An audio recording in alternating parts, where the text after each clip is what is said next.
Can't hear.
Attention, can you hear me?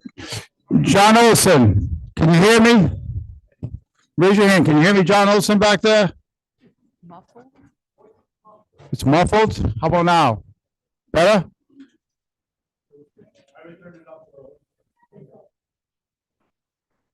John, can you hear me now? Perfect, thank you. More higher? No, I think it's good. Hands.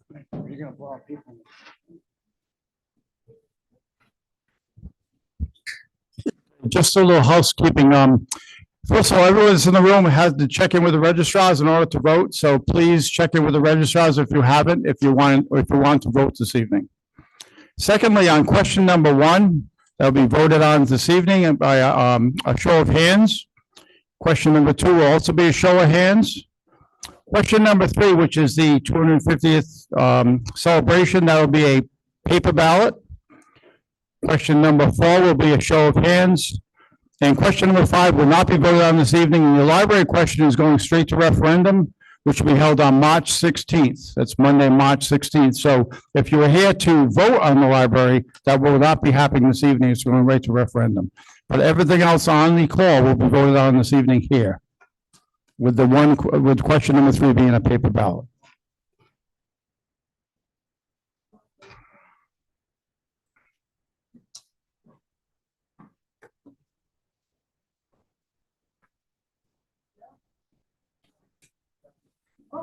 Okay, the first order will be order at a town meeting is to elect a moderator. So I open the floor right now for motions for a moderator for tonight's meeting. Do I hear any motions for the moderator for tonight's meeting? Judy Main, Lisa Mozell. Do I hear a second? Second, Dan Smith. Hold on. You let Ann know she's over there. Great. Are there any other nominations for moderator? Any other nominations for moderator? All right, hearing none, I'll entertain a motion to close nominations. Do I hear Lou Gingerella closed? Do I hear a second? Who said that? Vilma, second. Vilma, second. So the nominations have been closed. We have a nomination on the floor for Lisa Marzella. All those in favor of Lisa Marzella being the moderator for tonight's meeting, say aye. Aye. Opposed? Lisa Marzella, you are the moderator. Thank you.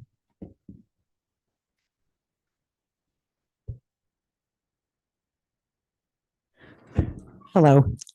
I'll go over the ground rules for this town meeting.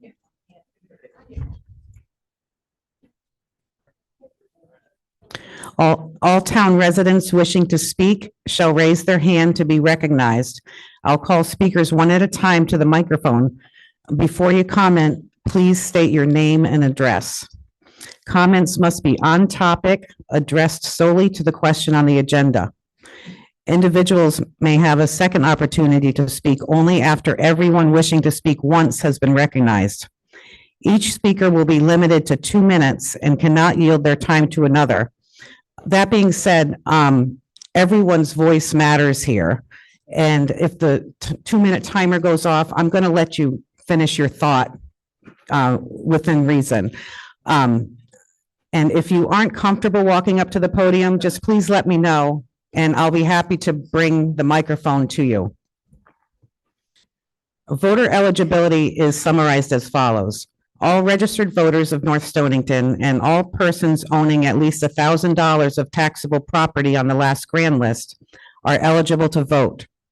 Section 7-6. Any person not legally qualified who fraudulently votes in any town meeting or votes more than once shall be fined not less than $300 or more than $500 and shall be in prison not less than 1 year or more than 2 years and shall be disenfranchised.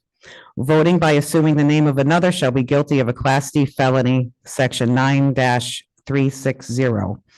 So these are the rules for the meeting, and if I don't hear any objections, I'll now ask the town clerk to read the call for question 1.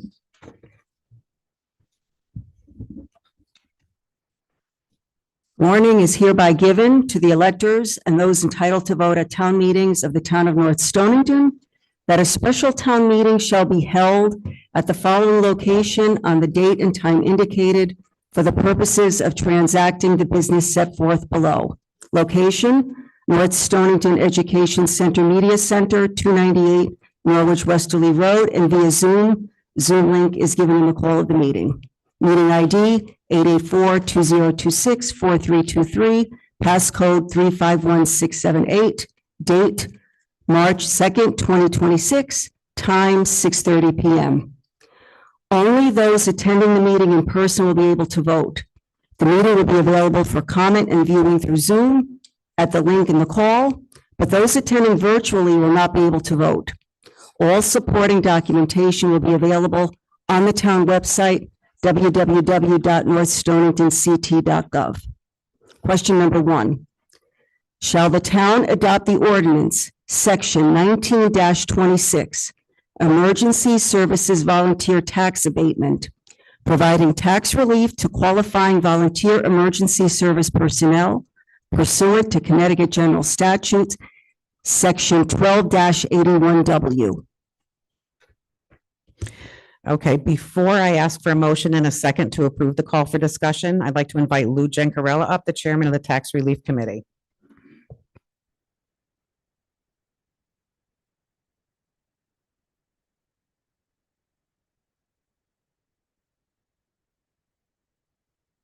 I think it'll work now. Okay. Thank you, Lisa. Okay, the goal of this ordinance is to help retain and recruit. Gotta be closer? Yeah. How's that? Hear me now? Everybody hear me? Good. No? I'll talk louder. The goal of this ordinance is to help retain and recruit volunteers to the North Stonington Volunteer Fire Department. And should the ambulance department decide to once again have volunteers to aid in their recruitment as well. When this item came up for consideration, the Board of Selectmen created the Tax Relief Committee. The individuals on that committee were myself, Connie Barati, Ann Nelson, John Olson, and Brian Rathburn. And our goal was to, our charge, I should say, was to research the benefits, the costs, and how this thing might be implemented in a good way. The committee met with Bob Carlson to get a little bit of guidance on that, and also with Fire Chief Steinhardt to get his insight as to how this might work. The committee also considered similar ordinances that have been implemented in other towns. It is increasingly difficult to recruit and retain volunteers. I think that's universal today. The implementation of this policy adds an additional incentive for individuals to actively participate in the volunteer fire department at a very reasonable cost to the town. The committee did find a potential benefit for the North Stonington.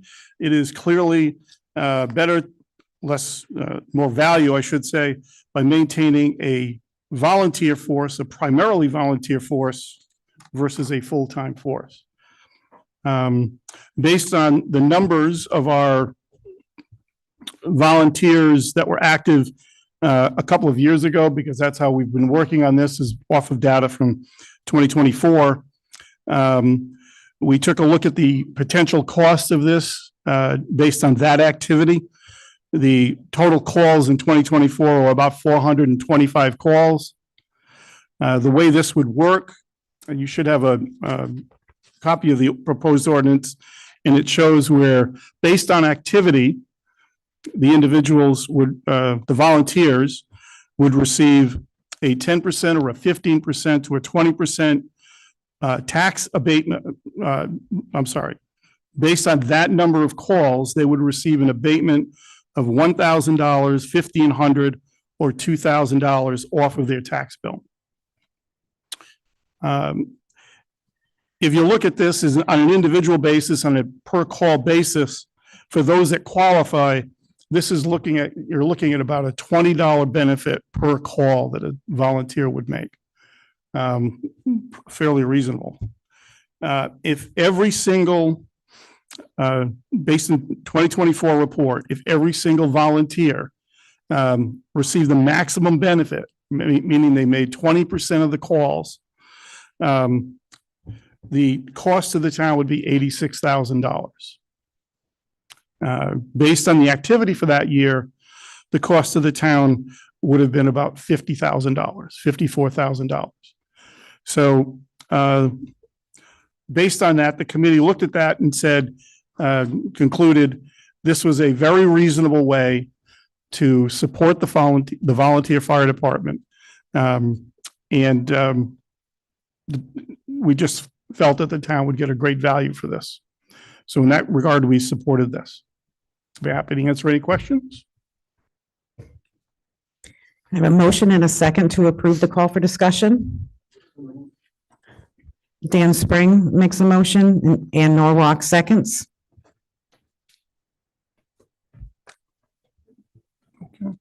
Okay, at this time, is there anyone who would like to make a comment?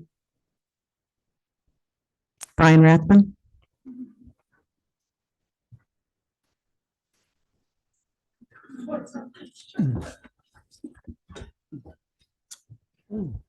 Okay.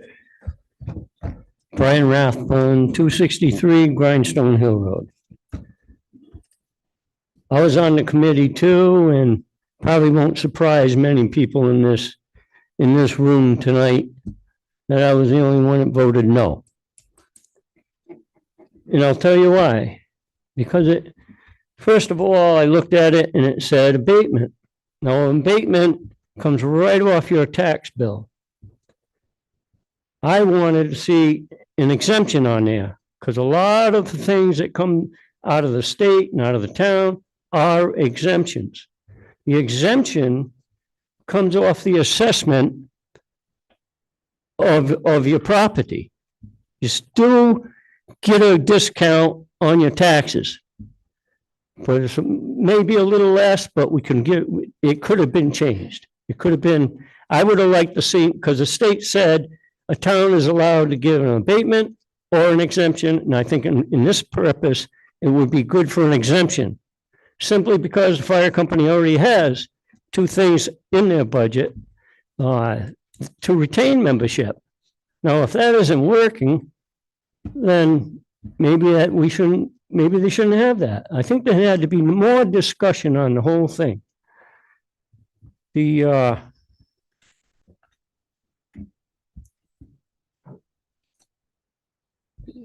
amount for the two items that are in the budget come up to $100,750. And I don't know how much of that is really going, I don't know if it's all of it. I doubt it. But I'd like to also know how much the fire company is putting in toward any of it. I mean, I know we give the fire department money to run, but they also they have their own account, I believe, simply because they get money from the fair. So I think that should be all in consideration of it. So I'm gonna still stick with my exemption because that's the way I am. I'm an old Yankee that once it gets in my head, it's hard to get out. But I just wanted everybody to know this is the reason why. I'm not against the fire company. We got one of the best fire companies, as far as I'm concerned, around. And let's see, I think I had one more point. You gonna cut me off? Oh, boy, I've saved by the bell. All right. Anyways, I wanted to have you know that and vote how you're gonna have. Sorry, Brian, you can share your additional thoughts after. Anyone else? Connie Berardi?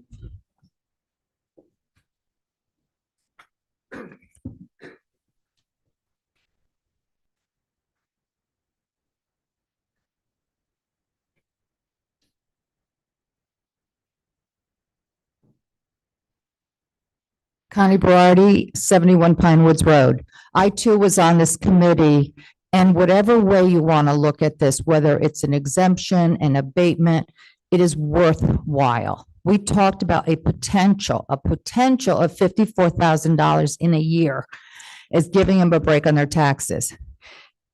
These guys risk their lives for us. They risk their lives for every one of us, and even more so if there's an accident, they're out there risking their lives to save yours. So I don't see why this should be an issue. It's volunteer. If this town had to pay for a full-time firefighters, you're talking hundreds of thousands of dollars. So put it in perspective and please say yes. Thank you. Anyone else? Any other discussion? Come to the podium, please. Oh, unless you want me to. Okay. I could have brought it over.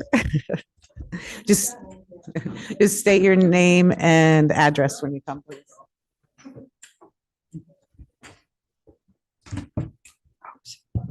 Okay, my name is Mary Jane Reisner. Would you like that spelled? No? Okay. I live at 12 Old Colony Road here in North Stonington. I have a question. This abatement, this tax, whatever you want to call it, is based on property tax, correct? Okay. What about a member of the fire department or the ambulance corps that does not own a home? There are a lot of younger people in town. I have 2 children who were volunteers when they were in high school. They're way beyond that now, but they would not benefit from this. Okay, just a question. No, I understand they may be paying property taxes on their automobiles, but $1,000 is not what, unless they have a Tesla. I don't think there's $1,000 tax on any automobiles. A really nice pickup truck. We, $1,000 on a pickup? Come on. we did consider that. It is, in fact, the abatement would go against property, real estate taxes or motor vehicle taxes.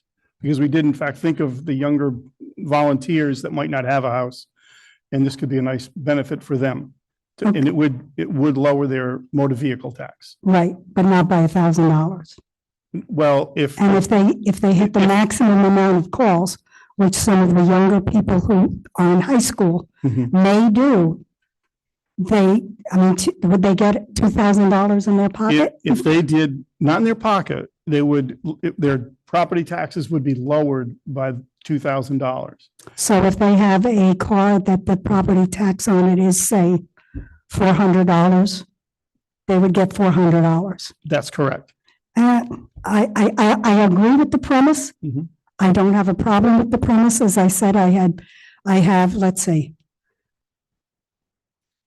I have about 6 members of my family who are volunteer firefighters, not in this state, in New Jersey. And I just feel that anything we can do to retain volunteers is wonderful. It just seems to me that there might be some people who would not benefit from this.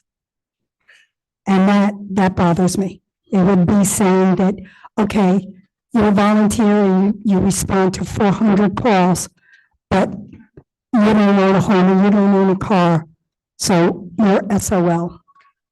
Well, And excuse me for that little bit of language, but they would get a bit of a benefit. I agree. It wouldn't be in your example, it would not be the full amount. But we did have to do this under the state law that governed this. And we can't pay people under I that. understand that. But, so this is the most we can do for them. And so that's what we're doing. But again, my question is, there would be people who would not benefit from this, who would still be putting their lives on the line and responding to fires and emergency calls on 95 with the emergency medical system. That's my only question. It seems to me that although I think anybody in the town of North Stonington would do well to get a little bit of a tax abatement or exemption. But there are people who are volunteers in this town who would not benefit from this in the least. And that's my question. There are 2 other programs that Brian alluded to that provide benefits for those individuals. We think this is good. It's a start. I think it's good. I think it's a start, but I think there's some other thinking that needs to go along with it. Thank you very much for your time. Thank you. Would anyone else like to make a comment? Further discussion?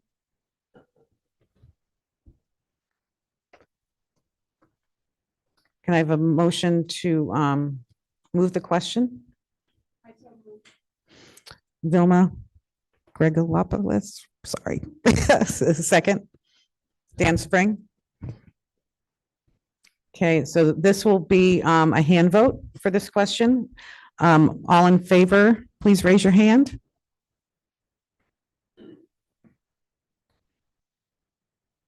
Opposed, please raise your hand.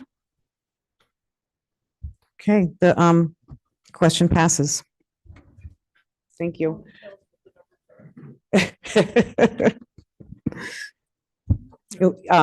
Yeah, it was, yeah, there was no question that the question passed. Town clerk, please read the second question. I'm sorry, can you hear me now? Okay, thank you. Antoinette, will you please read the second question? Question 2, shall the town clerk be allowed to publish an abbreviated version of the legal ad regarding the notice of passage of the ordinance? The motion for to approve the call for discussion. Ann Norwalk, a second. Mike Anderson.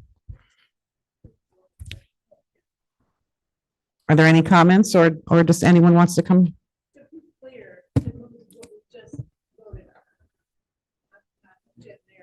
Excuse me? We're opening up, we're opening up the call to Sorry. discussion for number two. This just refers to number one? No, number Or- two. Yeah, but number two refers to number one. What's the ordinance? The ordinance is what was just passed in question number one. And the ordinance is titled Section 19-26 Emergency Services Volunteer Tax Abatement Ordinance. And what question two, if it's passed, allows me, instead of having to publish the whole ordinance in the newspaper, I can just put a very brief summary, and it really costs the town a lot of money in terms of the publishing costs for the newspaper. It's just not clear that you're referring to question one, it's a separate question. Okay, sorry. First, Thelma. I should question have been one, more clear. yes. All right, so is there any discussion on this? Make a motion to move the question. Dan Spring, second. Mike Anderson. All in favor? Opposed? The question passes. Please read question three. Question three, shall the town approve an appropriation of funds to the existing budget line be 30.12 Three Wise Women for the amount up to $30,000 to help fund an America 250 event scheduled for June 27, 2026. Okay, before I ask for a motion in a second to approve the call for discussion, I'd like to invite Jen Strunk up to present or go over this question.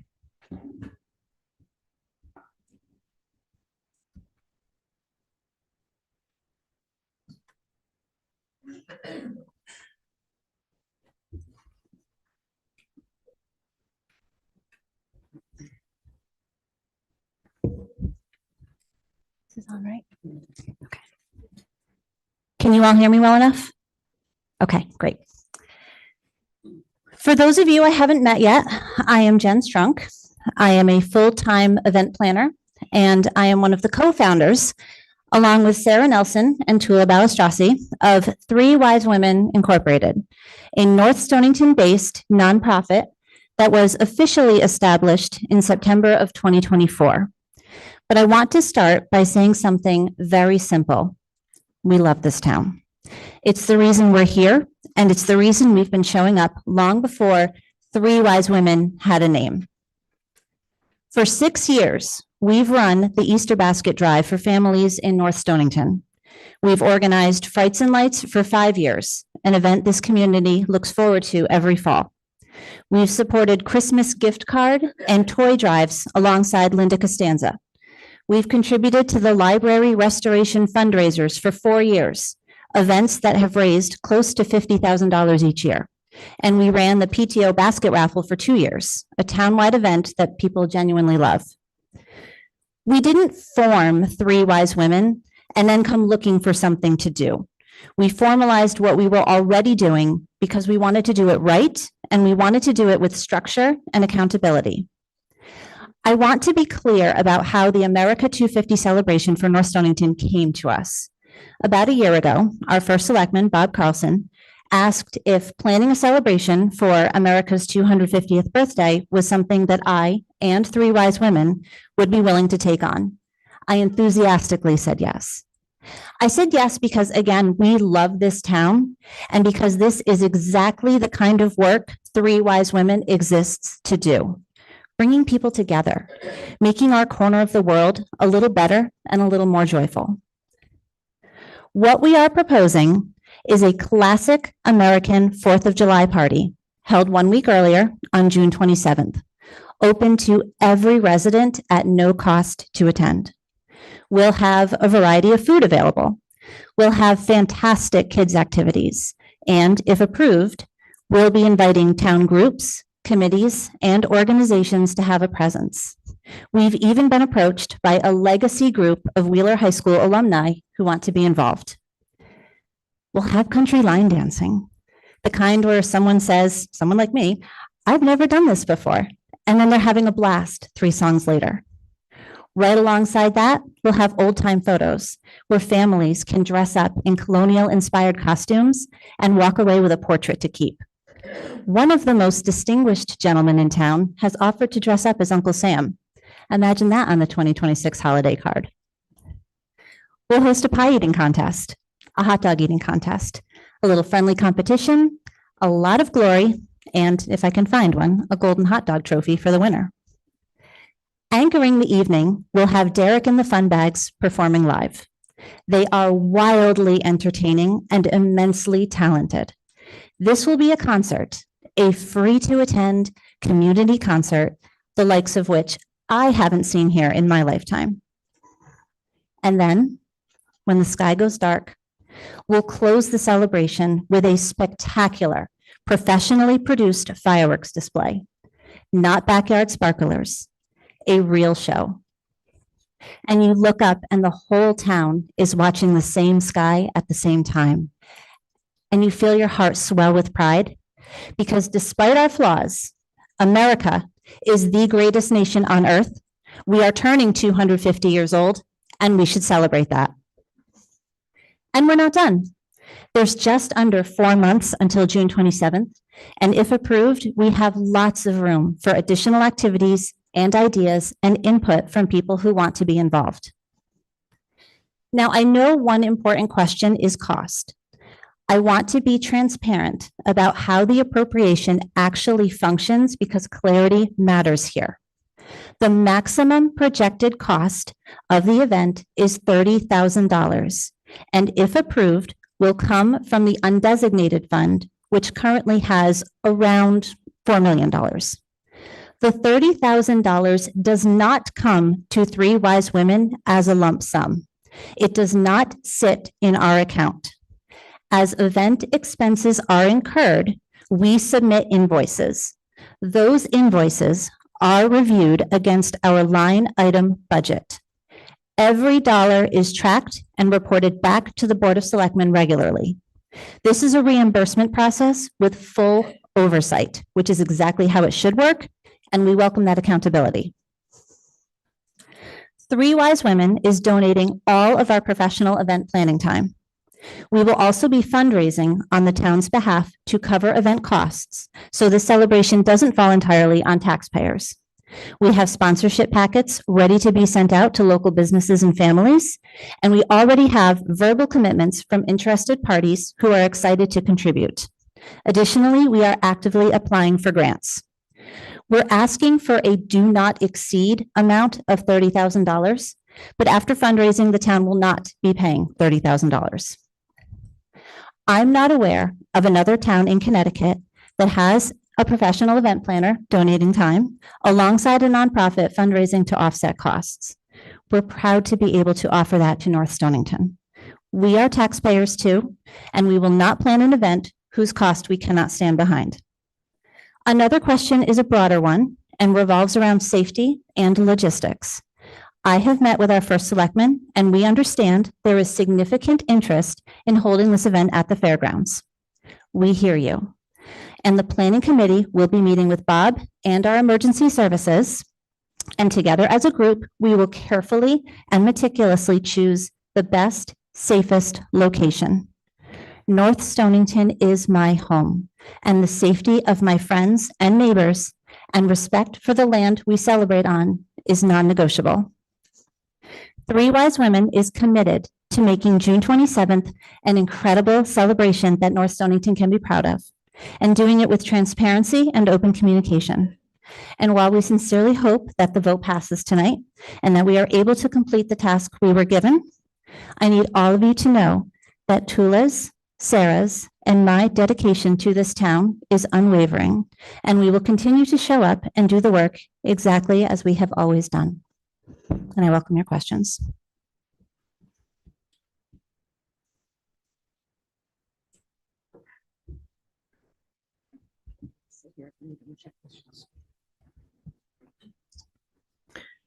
Can I have a motion to approve the call for discussion? Brett Mastrioni? Dan Spring, second. I'm sorry. I know. Anyone like to come up? Velma?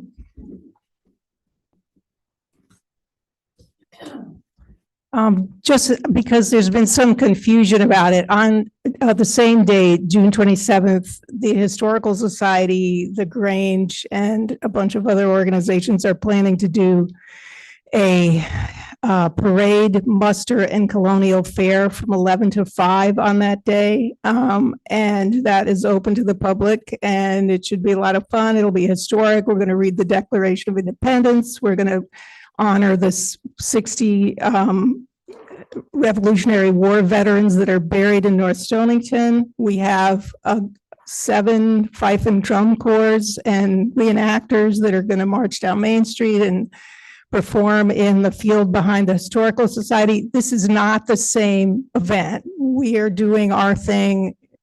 That's not what you're voting on. This is totally separate. I've had some people ask me about that. So sorry, I'm pointing to the wrong person. She's over here. Jen's over there. So that's happening on that day. And that's not part of what you're being asked for tonight.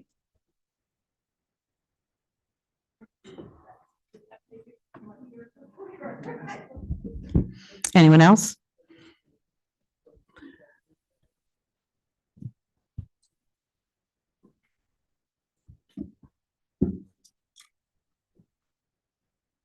Barbara? By a little bit, sorry, I will. Hi, my name is Barbara Deindorfer. I'm at 334 Grindstone Hill Road. I've been a North Stonington resident for over 30 years. I'm a retired emergency medicine physician. I served as the former director of health for North Stonington for several years, and as well as a Willow Library Board of Trustee, where I was heavily involved with fundraising and library programs. This unique combination of professional and personal experience results in a perspective that I think encompasses safety, preparedness, civic duty, fiscal responsibility, and engagement in community activities. I've watched Jen's and the Three Wise Women's Board of Selectmen and Board of Finance presentations, and I presented several areas of concern and questions regarding the plan for this specific event at the last 2 meetings. Recently, I've started thinking about this proposal in terms of appearances rather than actualities. Appearances refer to the outward, visible, or observable look of a person or an object, and in this case, it's an event. First, the appearance or inference of being historical. One of Jen's volunteers first distributed the copies of the budget proposal to the Board of Selectmen, Board of Finance members at the original presentation. That was it. There is no historical component to this event. This event is supposed to be about celebrating the signing of the Declaration of Independence.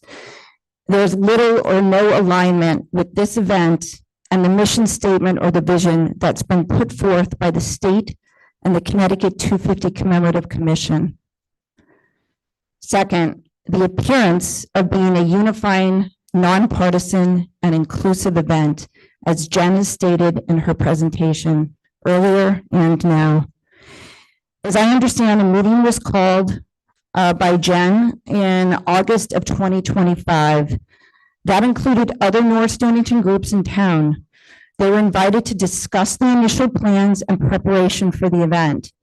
According to reps from those groups, there was no follow-up on this organization's part to further include or collaborate in the planning of this event. That occurred despite members of those organizations subsequently reaching out to Jen and the other members of the Three Wise Women. That is neither unifying or inclusive. You let everyone else speak. Can I keep going? You can come back. Can I come back? All right, I'm just going to go to the very end of this. Her Instagram post may have communicated things more clearly and accurately on November 1st, when she asked folks to save the date for 6/27, and specifically refer to this event as my biggest event, not ours, hers. I think that's telling. Okay, I'm sorry. I'll come back. There's a lot of people here and I respect everyone's voice is important, but there's a lot of people here and everyone who wants to speak needs to be able to speak once. So you're welcome to come back a second time after that happens. Any other comments?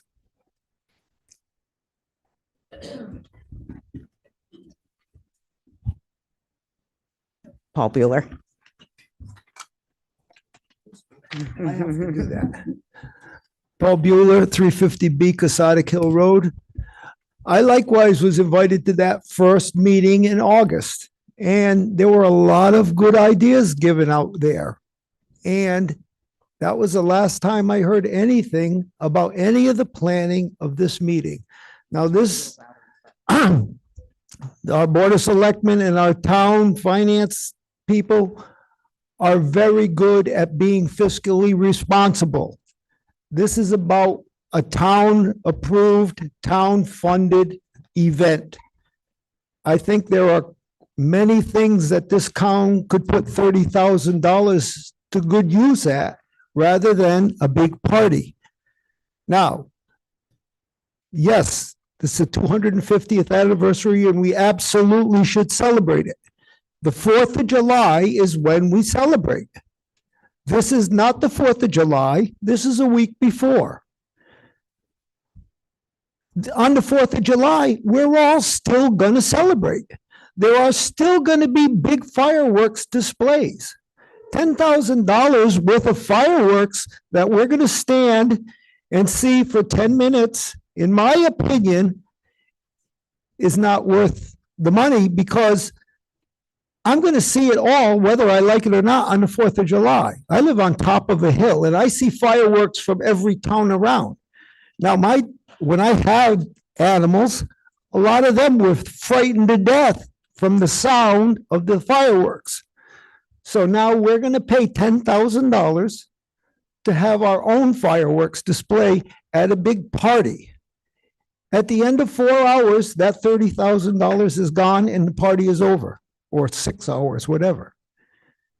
I think the money could be well spent in another community-oriented activity. And I appreciate everything that's been done by Jen and the group, but it's been Jen and her group and nobody else has been involved in it. After the first meeting, I thought it's going to be great. We're going to have input from the Historical Society, different groups in the town, the Rotary, the Lions Club, which I'm a Lions Club member. I haven't heard one thing about planning for this party, other than Jen said we could sell food from our truck if we paid her to be there as a vendor. Thank you, Paul. I'm sorry. You're welcome.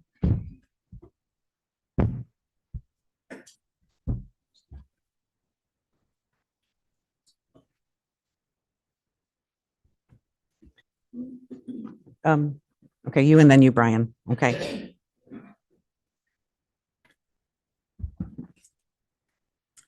Your PA system doesn't work very good. So I'm going to try to. You got to get close to the microphone. My name is Ken Larson, Grindstone Hill. I appreciate your efforts and your time, but I think the Historical Society has already planned more of a commemorative event that is more conducive to our country. That's point number one. Two, clearly the Grange is better suited to handle this type of venue. I don't think the library grounds would work at all for safety, for egress, for multiple reasons. And three, given that other departments have been asked to reduce their budgets, I find it very hard to find this appropriate to spend $30,000 of taxpayers' money on a party. That's my points. Thank you. Thank you. Brian Rathman, you're recognized.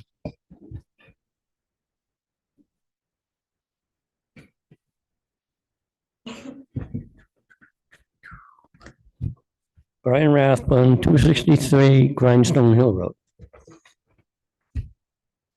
One thing I keep hearing, party. I mean, I know when a lot of people hear party, you think whoop it up. To me, it's a celebration. It's a celebration of the men and women that have fought, died for, bled for, and love this country. James Adams, I believe it was, which was one of the signers of the Declaration of Independence, said that every year there should be a great celebration that lasts a long time. Now, we all know the fair comes up in July, so they'll be preparing a fair for that. I have no problem spending or voting for to give the three wise women who have put on many events in this town. I haven't attended them all. I don't even know if I attended any of them. One of them's a Halloween party, which everybody gets excited about. And it's always come off pretty darn good. I think people are starting to think about, oh, wait a minute here, we might have a big drunken celebration. I don't believe in that. I don't think we're going to have that. The other thing I really do believe that we got to support our ancestors that first thought of the Declaration of Independence to go against a nation that we were not even able to think about it, but they did, and they supported it. So I think, to me, our ancestors that fought in that war, that declared their independence from a country that could have annihilated us, and we showed them different. So I don't have any problem saying, okay. And it's up to 30,000. I think the three wise women are very frugal on what they do, and we'll take that in consideration. And I'm hoping everybody does here. God sakes, how often do we get to support a celebration like this? I just think it's a wonderful thing. We'll be able to see many of our residents that we don't see. And I just hope that everybody will support it. Thank you.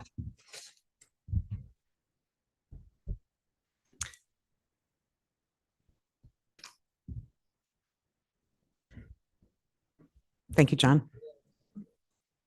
I didn't know your name either. It's all fine. Now we know each other. Hey, John Edwards, 75 Chester Main Road.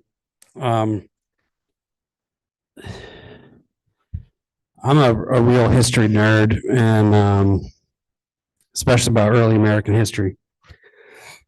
And it's not James Adams, it's John Adams. But your point was almost well made, Brian. And you're speaking what we spoke, but anyway, he wrote an amazing letter to his wife, Abigail Adams, if anybody knows their history. And Abigail Adams is just a dynamo. And she really was the strength of the Adams family in a lot of ways. But nonetheless, he said on July 2nd, he thought it was going to be July 2nd was going to be our big day. But of course, it was July 4th when they actually printed the Declaration of Independence. And I'm proud as hell to be here today and thinking about celebrating it. But what he said was to his wife that we should have pomp and parade with shows, games, sports, guns, bells, bonfires, and illuminations from one end of this continent to the other. So I'm kind of down with John Adams here in terms of like 250 years of the founding of this nation is not nothing. It's a big deal. It's a real big deal. I was alive for the 200th, but I was 5 years old. So I don't remember that, but I do want to be part of this. And so think Jen is going to run and the Wise Women are a hell of an event. And they're asking for up to $30,000. I don't think they're going to ask for $30,000. So I know there's going to be a good time had, whether it's at the Grange or it's not at the Grange or where it's going to be well done. I'm quite confident of that. So I'm supportive. I think it's a good use of some tax dollars if we need to put them there. And I just say yes, and I hope that other people will follow me on this. And lastly, I did have a point is if I was Jen Strunk and I was asked to do this event and was not given a budget, I'd have to come here and ask for some money. So it's kind of like cart before the horse thing here. So in no way is it awkward that she's asking for money when she was never given a budget in the first place. That was my final point. Thank you.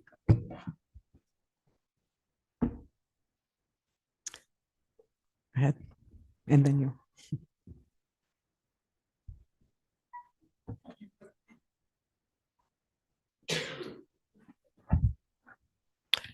Martha Bradshaw, 59 Dennison Hill Road, North Stonington.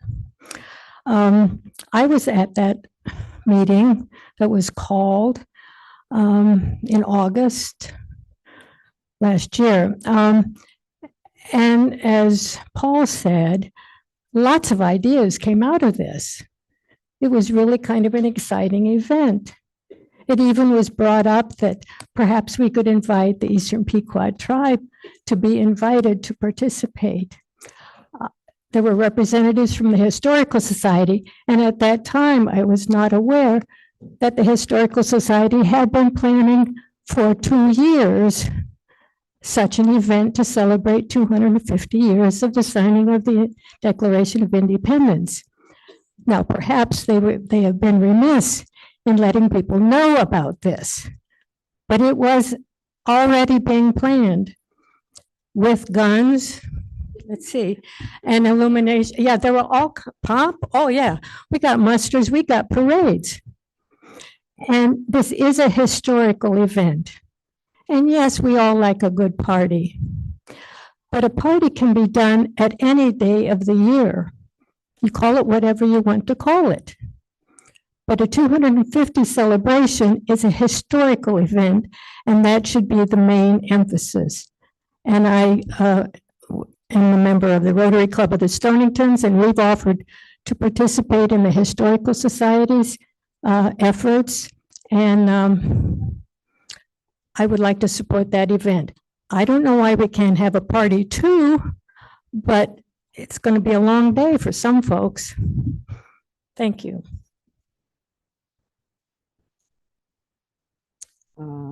No, there was something, yeah, there we go. And then you, and then you. Chris Nelson, 362 Dennison Hill Road. America needs a celebration. I grew up in the suburbs of Newington, Connecticut, just outside of Hartford. I had a perfectly nice childhood in a perfectly nice town, but it was nothing like the amazing sense of community we have in North Stonington, for which I am so grateful to be a part of and so thankful that my children get to grow up being a part of it too. The one memorable thing to this day of my childhood in Newington was that we had a huge celebration every summer in July called the Newington Extravaganza. It consisted of food vendors, a band, ice cream trucks, some rides, a nearby playground, and always ended in fireworks. This was the day I looked forward to the most every year growing up. I haven't been to an extravaganza in Newington in over 30 years, yet it's seared vividly in as a core memory of my youth. This year, we're celebrating the 250th anniversary of our great nation. This is a once-in-a-generation event. The next time we have one this big in America, if I'm still here, I'm hoping my grandkids will push me there in a wheelchair. America needs a once-in-a-generation party to commemorate this. North Stonington needs a once-in-a-generation party to celebrate this. I've noticed several posts on the town Facebook group this week with lots of helpful suggestions on how we could do this more cheaply or differently, and some of those ideas are great. However, what I don't see accompanying many of those ideas are volunteers offering to turn them from suggestions to actual events. What I do see is that we have an event committee chaired by a local nonprofit, Three Wise Women, who also happens to have a professional event planner as a founding member, already ready and willing to do all of that work. Book the band, the fireworks, secure the permits, coordinate with the troopers and the fire department and EMS on safety and security, get insurance, book bounce houses, food trucks, an old-timey photo booth, and most importantly, work diligently to get sponsors whose funds will offset the $30,000 ask that we are here to vote on today. Not helpful suggestions, but actual plan to get ready. Combining this event with the Historical Society, planning at the Grange, along with other groups and nonprofits, will make this a whole day event worthy of a once-in-a-generation celebration. Let's vote to build an event that my kids are going to remember 30 years from now, just like I did growing up. Thank you. The gentleman in the suit.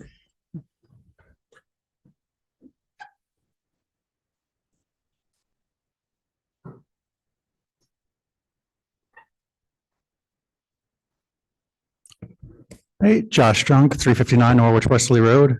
To kind of piggyback on what Chris was saying, basically it's America's 250th birthday.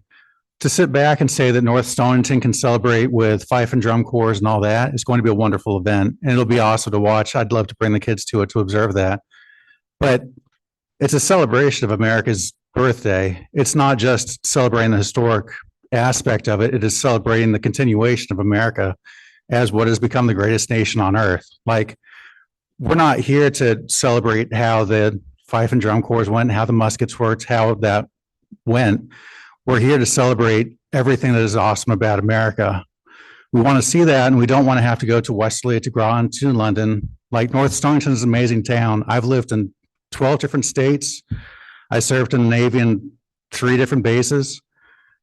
And North Stonington is amazing for the fact that it is all friends, family, and neighbors. And we should be able to celebrate with our friends, family, and neighbors and not have to go to with a bunch of strangers in some other town to see it. So no, it should be like celebrated here. And if it is a fireworks display, like, I don't know, the kids would love to see it here, not a bunch of random fireworks going off somewhere else. So no, that's all I have. Thank you.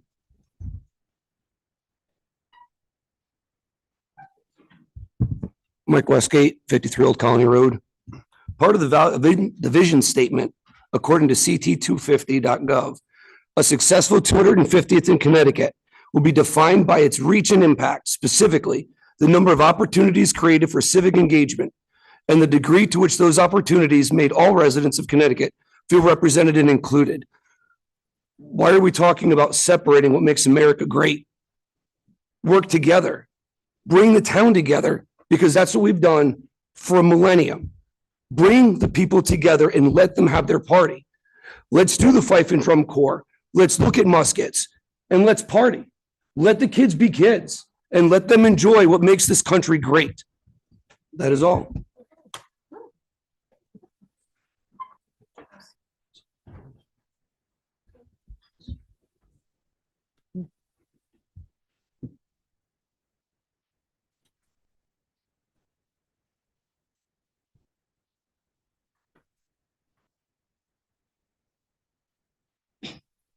My name is Kate Moore. I live at 12 Old Colony Road. And not dissimilar to Josh's sentiment, I wanted to remind that much like a wedding anniversary, your thought isn't only of your wedding day, it's also of all the vacations and the birth of your children and the trips and the watching all of your life unfold. And so the celebration should be all of the past 250 years. A part of celebrating history is preserving that sentiment for the young kids that are going to bring that into the future. So I think it's important to celebrate. I love some Lin-Manuel Miranda and Alexander Hamilton and all of that. I do. But Joey Chestnuts is American history too. And so is my family. So is your family, my kids. And so looking at that, it's not just that day when those men signed their death warrants so that we could get here today, but it's every American that has lived under those freedoms since that day that we're continuing to fight for. And so I think it's just important to remember that preserving history also means all of it, not just that one single day. That's all. Anyone else?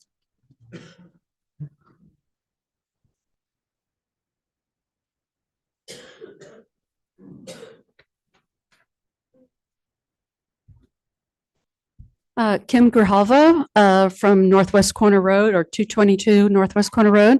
You might have seen my name floating around with the PA 490 farm tax that came hurtling in last year, late last year, that we fought to hold back.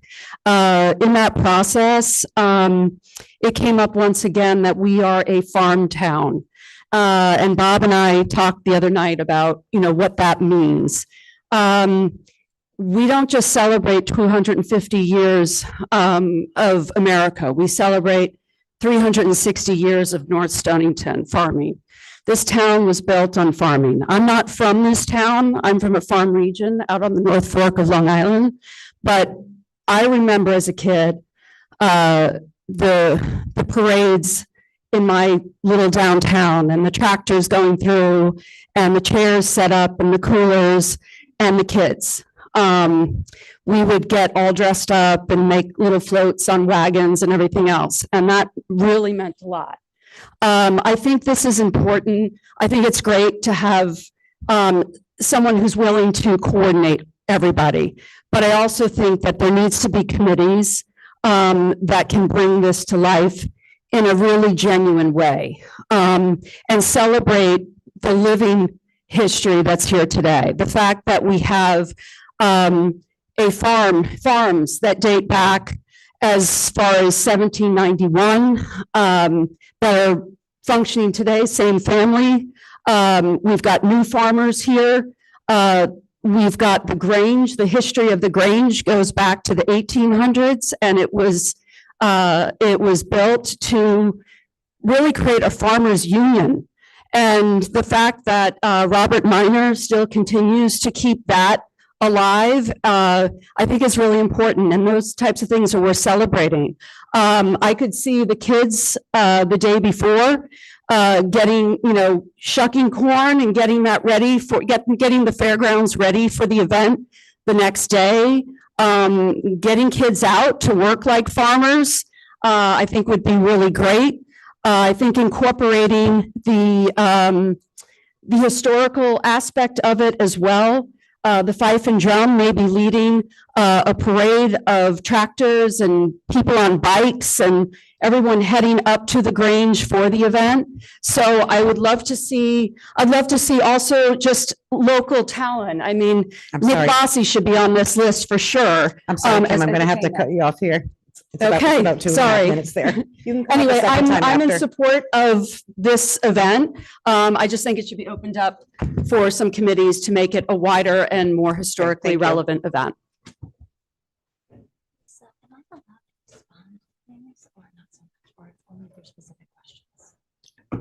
And unless it is a specific question, you can comment as well. Okay, you can do a 2-minute.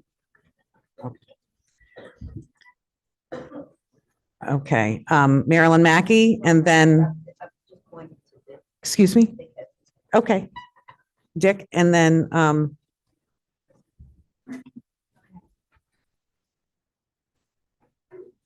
Just for the record, I'm very much in, can you go right up? very much in favor of your Name celebration. and address, please.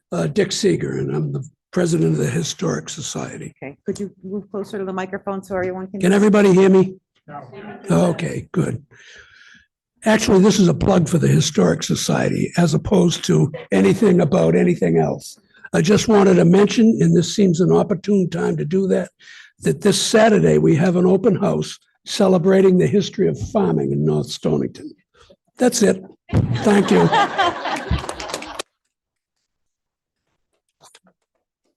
Chris.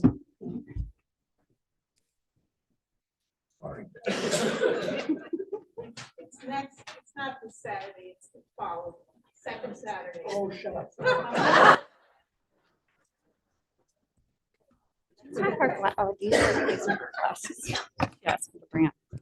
Hi, Kirsten Montgomery, 62C Patricia Avenue.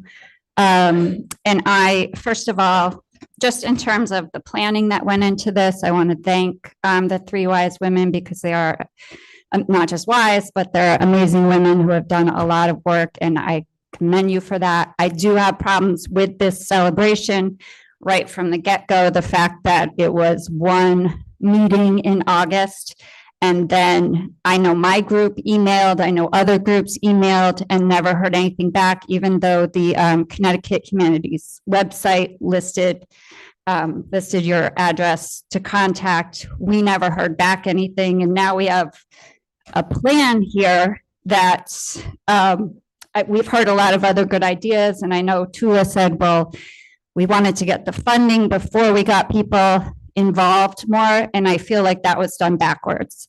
I feel like all these great ideas that are now coming out we should have been allowed to give our input first before we have the day basically planned out. I also think that the Historical Society is already doing a great celebration, and that the two could certainly we could expand on what you're doing, which I know, Vilma, you said you were accepting volunteers, whoever wanted to get involved. And I think that some of these great ideas that you guys came up with, we could meld with them. But I'm definitely opposed to up to $30,000. I'm opposed to fireworks for many reasons: environmental, cost, animals, PTSD, the photo booth. Everyone has a cell phone. So I'm really opposed to some of the line items, but I just also think that we can do a great celebration without the cost, with just getting people to get more involved. But we didn't know how to get involved because nothing was advertised until we got this. This is the first we heard. That's all. Thank you. Would you like to respond, Jen? No? Okay. Who was next? There you go. She didn't want to. No. She was asking. Hi, Linda. Linda Coates, 108 Wyasip Road. My question is more about the venue and where the activities are all going to take place. I know you had talked about possibly talking with the Grange. That was kind of driving my vote tonight, which it's not going to be decided, but I feel like the Grange would be a much better venue to hold the activities. The parades are great. We love them. It's very congested moving up and down the streets and getting around. And for people that are older, I think it makes it a little bit harder. I think if it was held at the Grange, people that wanted to set up booths would have more space. Other nonprofits could easily benefit there. I think it would be easier to navigate. You have bathrooms, you have a stage, you have parking that you don't have to worry about. The parking concerns me, that people are going to be crossing Route 2, parking all over the place. And for the constables, our guys, it's a nightmare. And I think it would be so much easier for our troopers if we were all in one space. It would be easier to monitor and in a more contained area. But that's it. Thanks. Thank you, Linda. Yes, Jen, would you like to respond?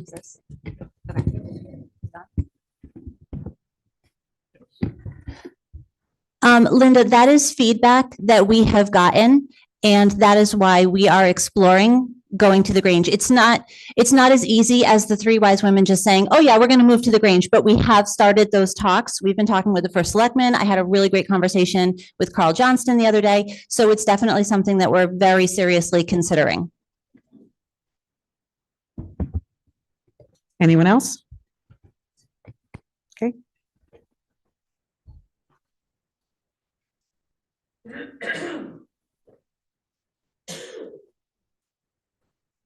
Ben Bueller, 350C Cassac Hill Road. I just had two questions. So, do we have any idea of other regional events that are happening that same day other than the Historical Society, to gauge how much like other outside townspeople might be coming because of advertisers, fireworks? Everybody's going to see it on Facebook, know we're going to happen. So we're small town going to be footing the bill for a large contingents of outside townspeople attending?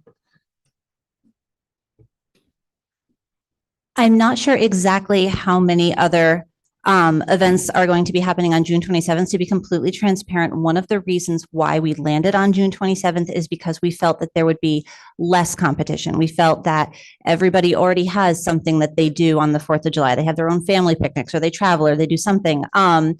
It was also better for us for availability of vendors, bands and fireworks and things like that. There was more availability on that day. So that is a big reason why we went with June 27th. Right. And then my other question was on the financials. We mentioned that your fundraising sponsorship package, is there any commitment or estimation of how much would be raised? And is that committed to be directly returned to the undesignated fund, or is it going into Wise Women's account? There they go. So we decided not to send out sponsorship packets formally until we knew whether or not this vote was going to pass, because what we didn't want was to collect donations that were for a very specific purpose. Say someone said, oh, we want to sponsor the hot dog eating contest, and then have the vote fail tonight and then have to return that money. That didn't look good. I think, and obviously I cannot stand in front of, 150 of you and give a guarantee we're definitely going to raise this much money. I think $5,000 is a very easily attainable goal. It would not surprise me at all to at least double that. Everything that comes in will be allocated to a specific cost for this event and will reduce the town's final number. Now, the invoices are going to have to get paid like 30 days in advance, right? But if we have a sponsorship package that comes in a week before, yes, a check will be cut back to the town. Everything is going to be tracked very, very carefully. Thank you. Anyone else? Marilyn?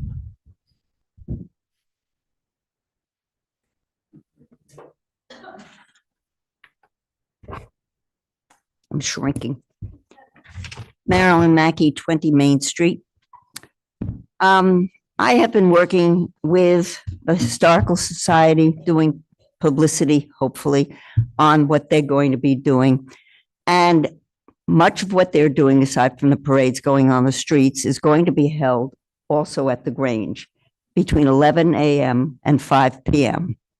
So I don't understand. I want clarification that I'm thinking correctly, that both projects, forgetting the money for a minute, can exist at the Grange on the same day without any competition between Vilma? You talking more into the mic. Yeah. Sorry, just so you know, we are using the Grange on that day as we agreed with them a year ago to park people and to feed the fife and drum corps, because the fife and drum corps, that was the day they were available, as I told the selectmen in 2024. That's why we wanted that day to do this, because they're already booked every year on the 4th of July and stuff. So we have the Grange to park everybody that's working at the event, and we're feeding people at the Grange, because that's what we give the fife and drum corps. We actually have a corps that's coming all the way from New York for free. We're not even giving them gas money, so, but that we already have the Grange booked, and I'm insuring the Grange on that day. So I don't know how that works. There's probably some way to work that out, but that has to be worked out, because I'm not going to insure a party that we're not doing. You know what I mean? But I'm sorry to interrupt you, but you've already come up. Sorry. We have to give everyone a turn. Okay, I just wanted to separate the two, that people don't think it's a either or, that it can be both. And the money is a whole different situation. Thank you. Okay. Jonna Chokas, 6 Rocky Hollow. I have a question regarding expenditures. How is $30,000 allowed out of the undesignated fund? I'm looking at the policy. It doesn't say for towns to have parties. It's for mill rate, it's for balancing budget. So how do you feel that you can use undesignated fund money for a party?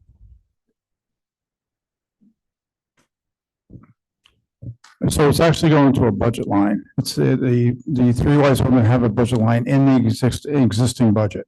Whenever we extend and go over that budget amount, we can put money back into the undesignated fund. So it's not, we're not taking it out for something that's not already in the budget.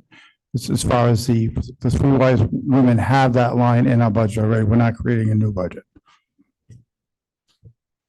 But the undesignated fund is not meant to fund line items. It's meant to fund mill rate discrepancies, budget discrepancies.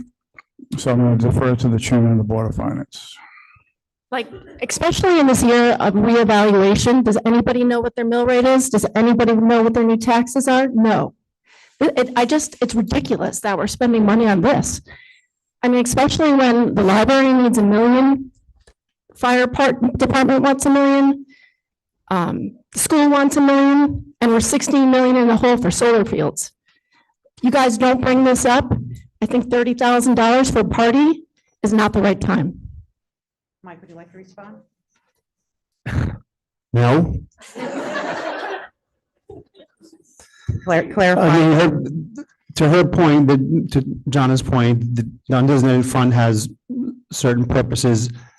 One of the purposes is if there's an appropriation request for an existing line item, the undesignated fund can be used to do that. And in this case, it takes a town vote because it's over $20,000. But generally speaking, our policy is to try to, if there's an overage, we use it for debt reduction and we use it for adjusting the mill rate. That we're not talking about what we're doing with an overage. This is an appropriation request from an existing line item.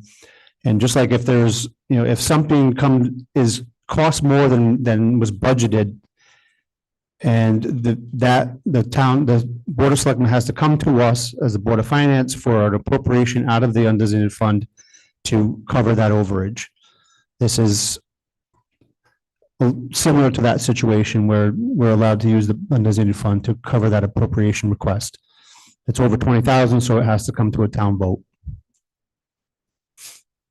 And on the other items that Jonna was talking about, those are items, obviously, one being the reval, two, she's talking about the solar fields. That's a whole other item that is being worked out by our legislators. So, and I'm keeping my finger on that pulse very carefully. And those things are all going to be coming out in this budget season. And if you want to come to Board of Finance meetings like Brian, you're more than welcome to do so. And we will be discussing that and keeping all of these myriad issues and difficulties in strict scrutiny when we determine our budget this year. So, we're very well aware. Thank you, Mike, for your clarification. Is there anyone else that would like to speak? Okay, Sarah, you're next. Donna Shear, 373 Dennison Hill. Just got really confused of what was the line item for Three Wise Women that was in the budget? What was the amount in there that we're now trying to increase? Are you asking what line item was it? Yeah, you said there's a line item in the budget for it. Yeah, it's B 30.12. And is it designated for what, or just certain amount to go to? They're with other nonprofits. Okay, and there was an amount in there that was supposed to There go was to? $500. Okay. And this was, now we want to add 30,000 to that. Okay, thanks for the clarification. Sarah Valencourt, you're recognized. There you are.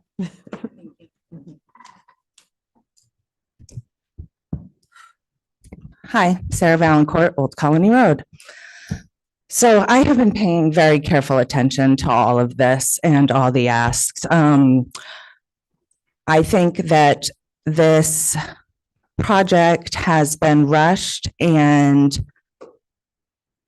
brought to the attention of the town at a much later date than it should have. Our town is full of talent and tribes and farms, and we have Revolutionary War soldiers that are buried on our soil. We have musicians, artists, storytellers, history, like real raw history. So when you started to plan this party, why did you not reach out to the Historical Society to collaborate? It just feels as though your party is overshadowing what had already been in the works for 2 years. So I want to talk a little bit about transparency real quick. The three wise women stated multiple times that they were asked by the town hall to organize this party. But if you watch the first selectman meeting on 2/17, Bob, and I quote, didn't appoint her. She asked me about it. I thought she'd be great. I said, yeah, take it and run with it.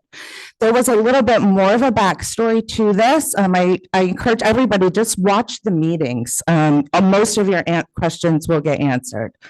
At the same time, the BOS meeting on 2/7, Jen states, and I quote, I have no personal feeling on about whether or not this event goes on.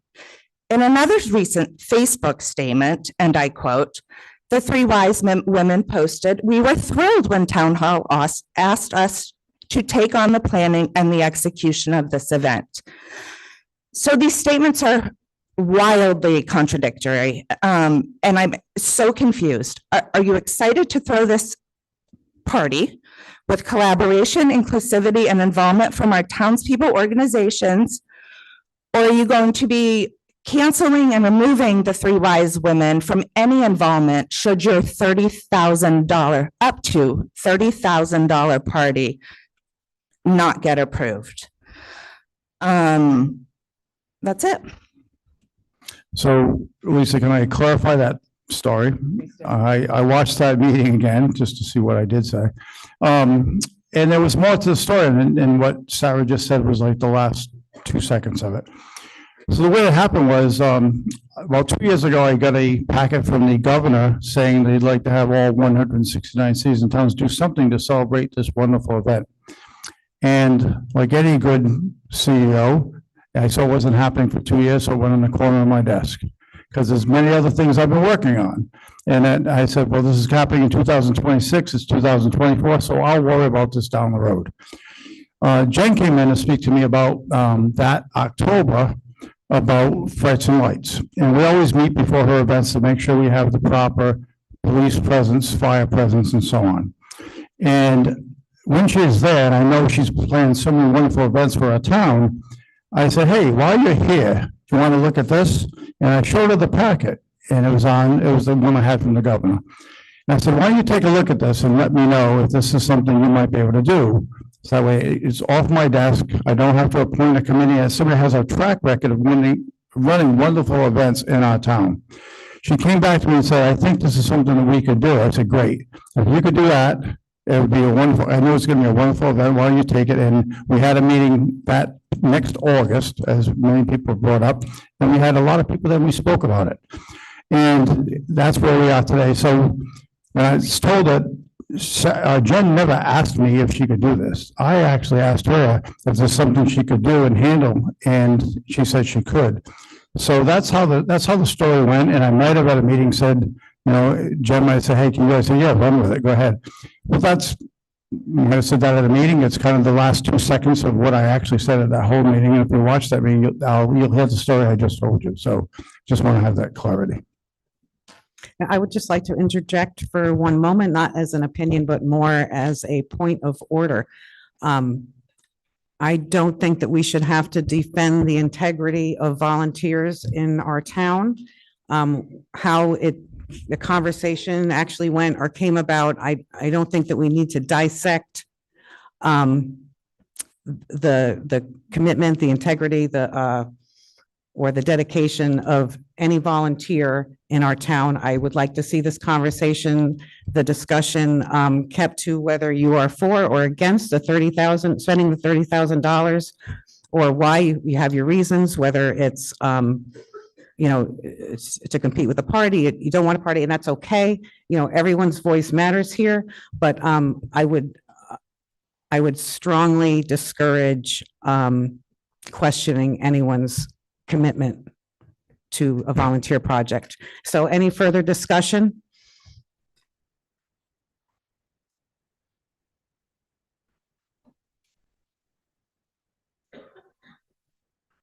Amanda Bechtel, 770 Pendleton Hill Road. Oh, sorry, dears. Let's not lose the plot.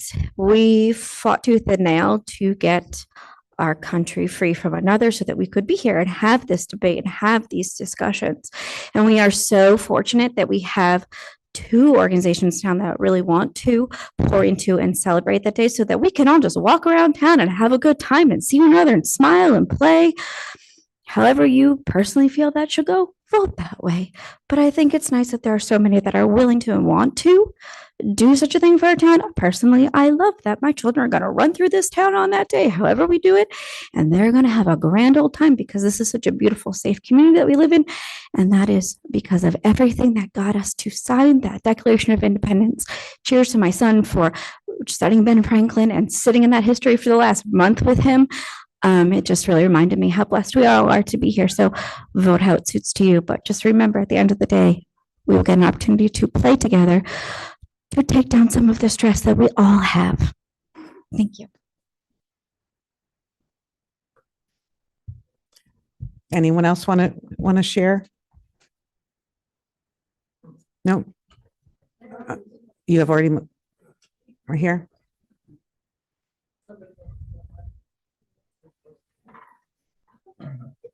You can say that.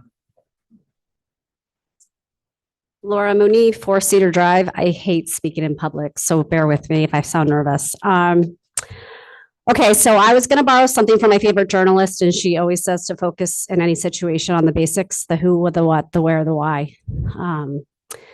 As I understand it, Bob approached Jen, 3 wise women, to help plan the 250th celebration here in June in North Stonington. They're requesting up to $30,000 from the town to help cover upfront expenses, and they're going to actively fundraise to meet the full cost of the event if they can, or as much of that as possible. Jen clearly has a good strategy for how they're going to fundraise and reach that goal. For me, I've thought a lot about the why of an event like this. Like, why put together a big party? And some just see it as a party. And I'll admit, a few years ago, I might have said the same thing. I've lived here for nearly 40 years. And for a long time, I have felt more inclined to leave than to stay here. But recently that actually changed for me. I attended my first Frights and Lights event, even though you've planned like 5 or 6 recently. And I was genuinely blown away. It was fun, obviously, but it was more than that. I ran into former classmates. I caught up with adults who invested in me when I was a kid. I saw faces I hadn't seen in years. My kids experienced being part of something bigger than school. They got to see the wider community of people who know them, who care about them, who are invested in them. And I got to be silly and joyful in a way with my daughter that created a core memory for us. So for me, it wasn't just a parade, it was a sense of belonging in this community. And that's what I feel like these events do. They help me fall in love with the community over and over again. They've made me want to re-engage and reinvest in the community. So for some, it's just a party. For me, it's reinvesting and loving this town all over again.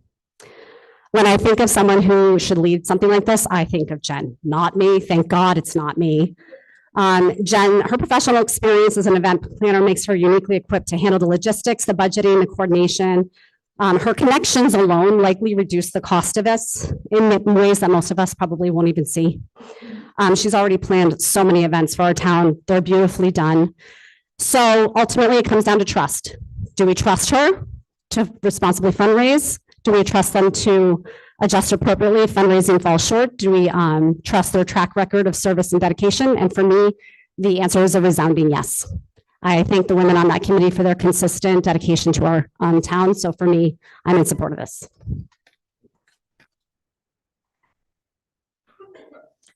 Okay, Ann Norwalk, you're recognized. I would like to move the question, please. Ann Norwalk, Northwest Corner Road. Seconded. Okay, in order to move the question, we need a 2/3 majority to agree to move the question to a vote. So all in favor of moving the question? Opposed? Okay, we shall move that question to a vote. We're going to do a ballot.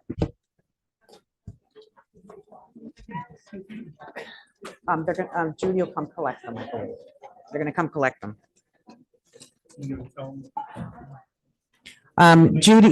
Judy Main will come around and collect Carl Johnson will come around and collect the ballots. Thank you.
Yeah.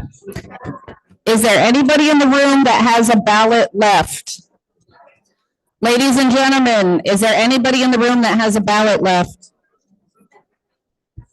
Thank you.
Can I have everyone's attention, please? The vote results are in.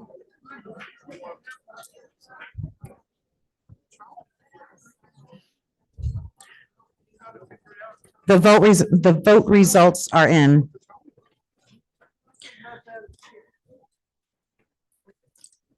There was 136 votes, 54 yes, and 82 no. The question does not pass.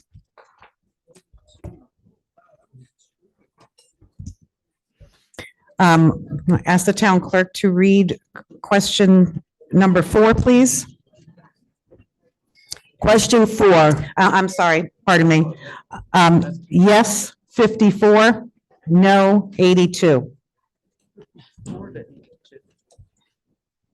Go ahead, Antoinette. Question 4, shall the town accept a conservation easement required by the state of Connecticut DEEP and the town's Inland Wetlands Commission over a portion of 45 frontage road immediately adjacent to the Chinook River? Okay, before I accept a motion to approve the call for discussion, Susan Cullen, the town planner, will go over the details of that. Thank you. My name is Susan Cullen. I'm the town of North Stonington's Planning, Zoning, and Development official. I appreciate all of you taking the time out of your family's evening to be here tonight. As part of the Connecticut State General Statutes, the town meeting form of government allows legislative approval of the acceptance of a conservation easement.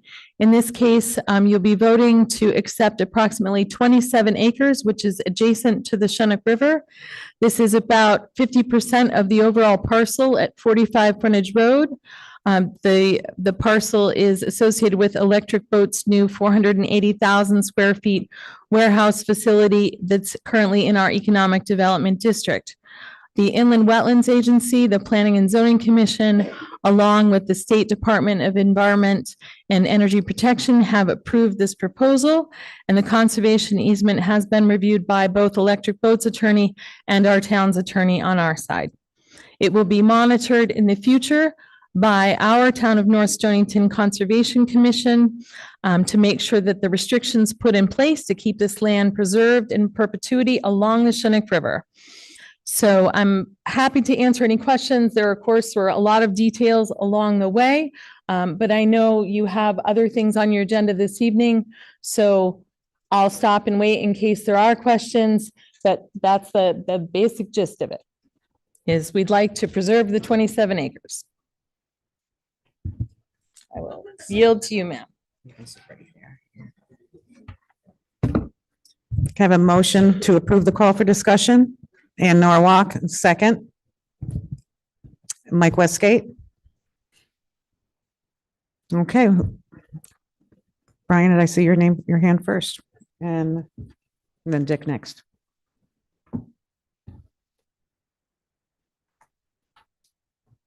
Brian Rathbun, 263 Grindstone Hill Road.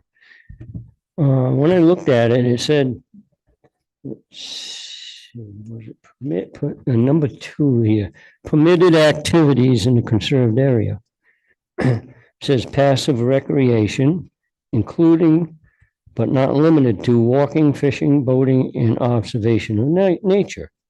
Well, sounds good. Let me go to, and then I went to number 5, and it says public access. And it says nothing contained in this grant shall give or grant the grantee, which is us, correct? Or the public a right to enter upon the conserved area. So to me, that contradicts both of them. So I just don't want to, I mean, that's private land, right?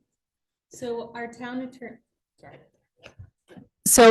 attorney, Attorney Avina, reviewed this, and he found the same thing, that some of the language seemed like it was in conflict. And so we asked them to specify, which way it was going to be. So you cannot prevent people from fishing, from walking down the Chinook River, but on their side of the land, it will be a secure facility. but they will actually contact us and we'll contact them. And we will have a direct line of communication of someone who we can be in touch with, because we do have to inspect the property. The Conservation Commission will have the right to inspect that property. And there are ordinances in the town that talk about the interval that they inspect the property to make sure that no development occurs on that property, that there's a whole specific list of things in terms of that they can't be, you can't be dumping, you can't have trash on the property, you can't be using chemicals that are outside the DEP's purview. Mickey's telling me to go to sleep. And that you have to, follow the restrictions that they are outlined. This is a secure facility, so there won't be trails here. There won't be, it's not open space. This is conserved land. So we did catch that with our attorney too, and that has been cleaned up. Okay, thank you. Yes. Dick?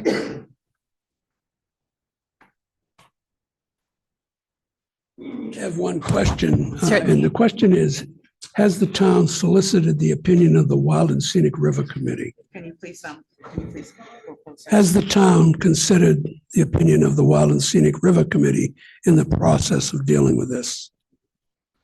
The answer is no. As far as I know, no, because DEP is involved, the Conservation Commission's involved, and the wetlands involved. And that's the organizations that have to be involved in this decision. And the river itself is going to be, the EB property is not on the river, it's between the river and the building. The fencing is in between the river and the building. We just have to monitor that land, Dick, to make sure that things that shouldn't happen on conservation easements don't happen. The only reason I asked the question basically is because the Wild and Scenic River Committee sets the boundaries on riparian edges of the river. Well, there's going to be 100-foot buffer from the river up, Oh, so. well, that's outside it anyway. That answers my question. Thank Okay, you. Great, thank you. Okay.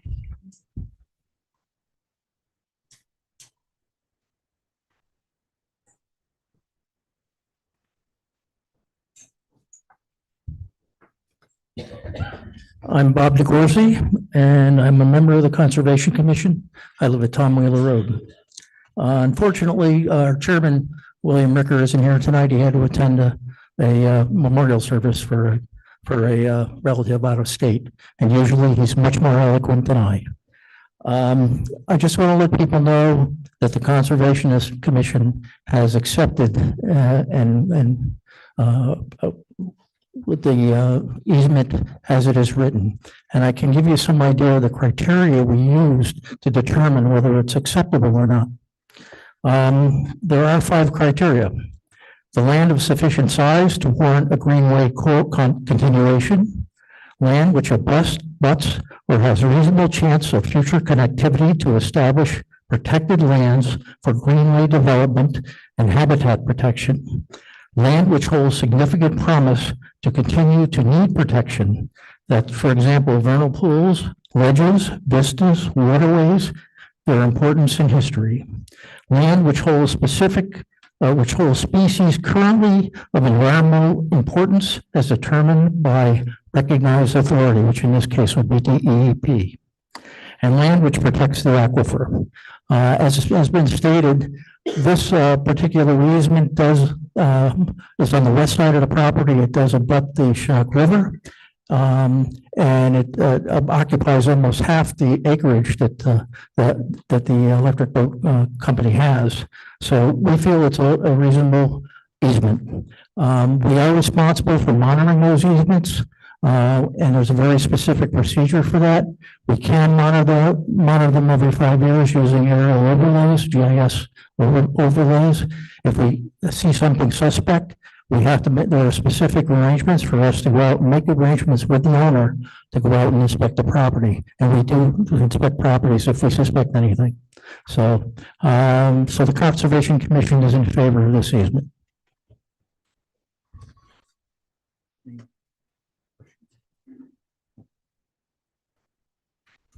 Would anyone else like to say anything? Any further discussion? Can I have excuse me? Motion to move the question. Okay. A show of hands. Right? No, what am I doing? So I moved and Lou seconded, so time to vote. Yeah, time to vote. So, and this is it's a hand vote. So you raise your hands if you are for it. Sorry, I'm tired now. Yeah. Okay. Anyone opposed? All right. The question passes. All right. Please read question 5. Question 5, shall the town be allowed to apply for a loan for $1 million plus interest and associated fees to be used in support of the Wheeler Library's proposed $4 million renovation project? Notice of referendum. Resolved, the Board of Selectmen pursuant to its authority under Connecticut General Statutes, Section 7-7, hereby removes question 5 to be considered at the March 2nd, 2026 special town meeting cited in the prior resolution to a referendum to be held on Monday, March 16, 2026. The hours for voting at said referendum shall be established by vote at the March 2nd, 2026 special town meeting. Said hours are recommended by the Board of Selectmen to be 12 o'clock noon to 8 o'clock p.m.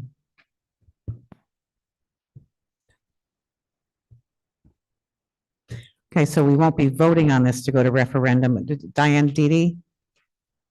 Is she? Diane's Yes. not here. I'm here on Zoom. Oh, hi, Diane. She's going to go over some details regarding the library's request, and then we can have discussion. We're not going to vote, but we can have some comments and discussion if you'd like. Go ahead, Diane.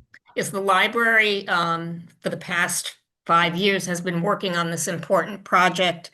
The Board of Trustees and the Renovation Committee have been very careful in their stewardship.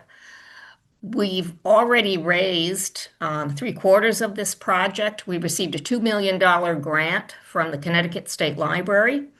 We have fundraised $400,000 and we are taking $600,000 from our endowment. So we are coming to the town for the remaining $1 million to make an investment in this project. Wheeler Library has a wonderful history in this town. It has been a critical part in the development of this town.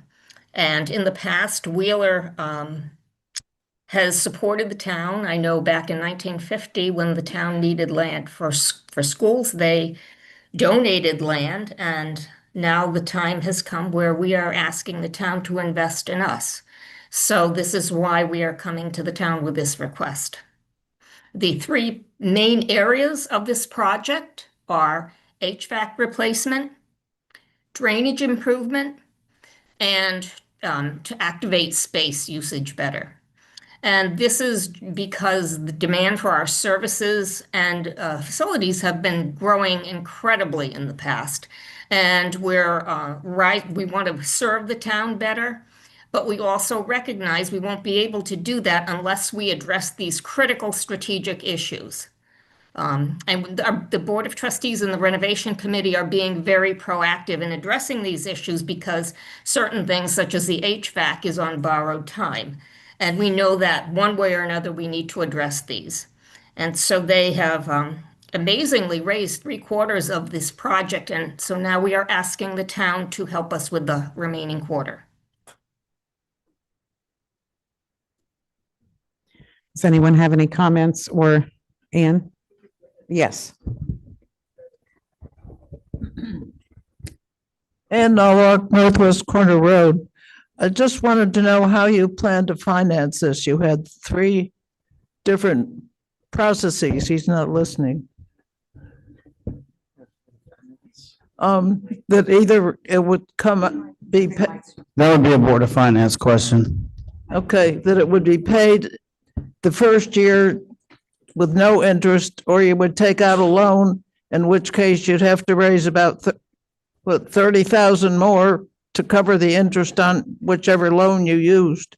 which way of financing it would you use? And will that be available to choose when you, in the vote?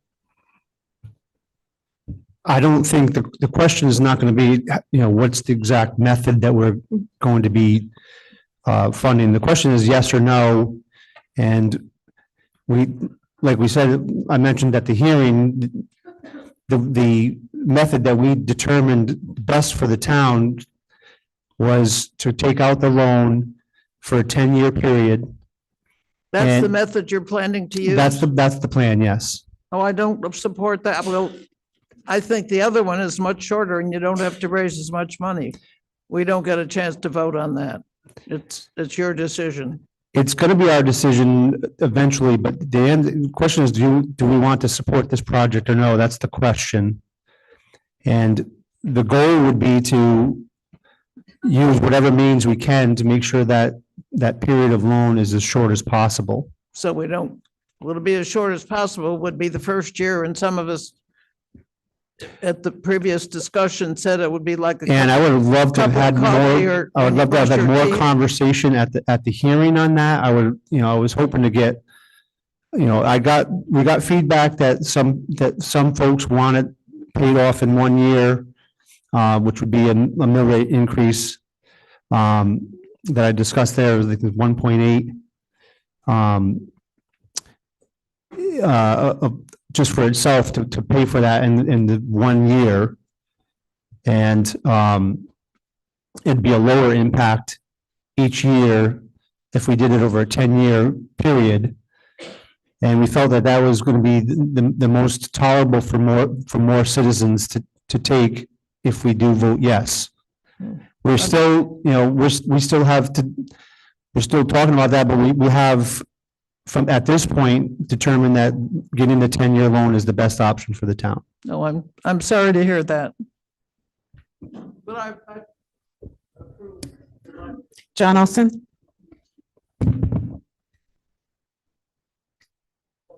I hope I can get this read in 2 minutes. Once again, this is my notes after the first public hearing. Once again, we had a public hearing to hear and discuss potential taxpayer funding of a project. This time it was for the renovation upgrades to our library.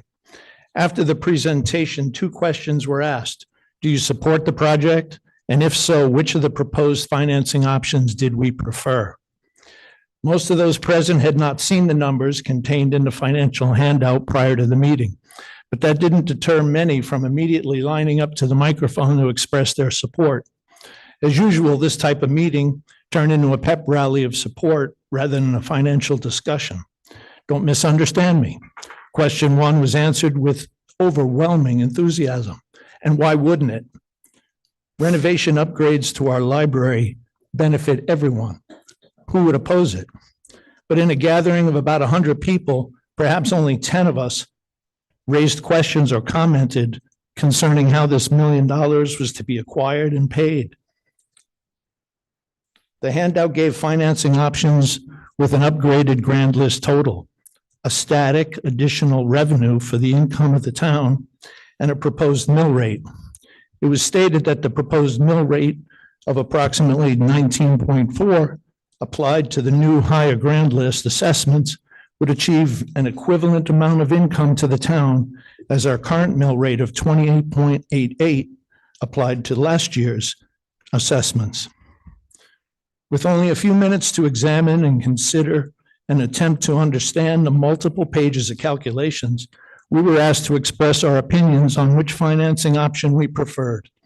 I applaud the opportunity for those who must pay the bill to be given a chance and an opportunity to have input on how the bill should be paid. But what I detest is that the admission that this discussion had been going on for over a year, and we were only given about an hour or so to review and decide on our predetermined options. I don't understand why these calculations were not distributed prior to the meeting so that the taxpayers would have time to fully comprehend the financial impact each would incur. After the meeting and I got home, I started reviewing the papers. I wondered why the proposed mill rate was so high. For this property tax revenue to remain equal with the newer higher assessments, the mill rate should have been lowered to about 17, not 19.4. Is the introduction of a mill rate increase of an already predetermined or anticipated tax increase in addition to the proposed increase to fund the library's announcement and renovations? Perhaps that's why it was introduced. I'm sorry, John, I'm going to have to cut you off here. All right, well, You can come back a I second would like to time. finish this.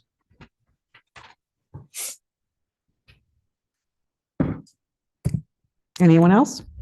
Brian?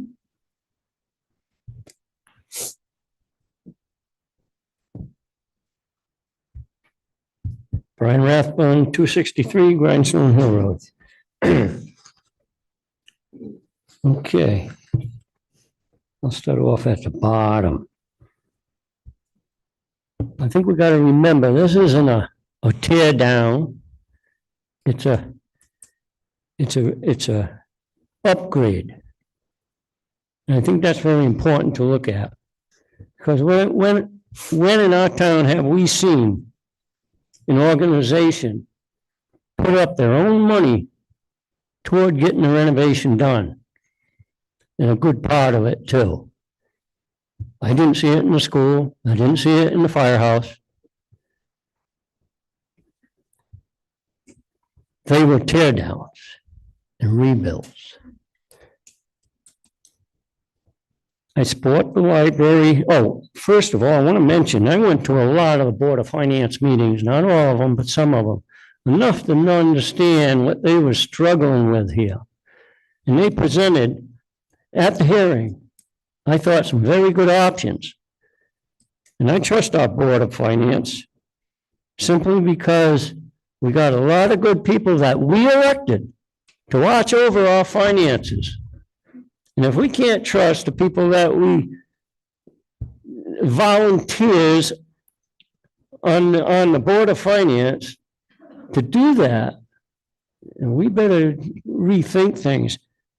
But we got a good bunch of people on there, and I've listened to a lot of their meetings.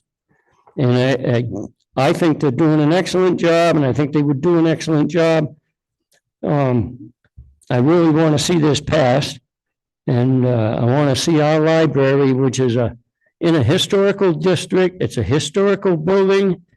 It needs upgrades for anybody that's been there. And it's for everybody from 0 to 125 plus. And I really hope everybody will support this. I hear it. Thank you, Brian. Anyone else? Winona?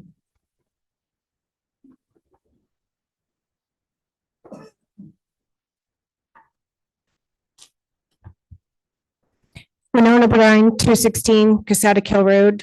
I'm coming here tonight as a taxpayer, not as a Board of Finance member. I just want to be clear that over the past 25 years or more, the taxpayers of this town have donated tax dollars to the Wheeler Library. Over the last 20 years, taxpayers have donated over $1 million. That has come through the annual budget, and it has paid for annual expenses, including capital funding projects that paid for a roof and windows. Over the past 3 years, we've donated over $100,000 each year. Over the past 5 years, on average, we donate $86,000 a year. Compare that to $57,000 per year that we donate to our senior center that is fully funded by our town's tax dollars only. According to our state data, 1/3 of our town residents are seniors. If we're lucky enough, we only get older. Yet we tend to donate $30,000 more per year to the library. The Wheeler Library every year holds what they call an annual appeal. They send letters to every household. The Wheeler Library admits that on average, they get about $80,000. In my opinion, that $80,000 represents what the taxpayers deem as what they want to donate. $80,000, not $1.3 million. Beginning this tax year, 2026, under the big beautiful bill, individual taxpayers who do not itemize are now able to take an deduction to their taxes for donations. You're not able to do this previously. You had to itemize to be able to take your donation for your taxes. So instead of mandating taxes in the annual budget, maybe this is a way that those who are eager to support the library can close the $1 million gap by volunteering to make a donation instead of mandating a tax in the annual budget for $1.3 million. As a taxpayer in a reevaluation year with yet to be determined Board of Ed budgets and yet to be determined Board of Selectmen budgets, I don't support adding an additional donation to the Wheeler Library. It's too much with an unknown that we won't have seen for another 2 months. I also have a question for the library. If they could please address the audience and let us know what the current balance of their endowment fund is. Thank you.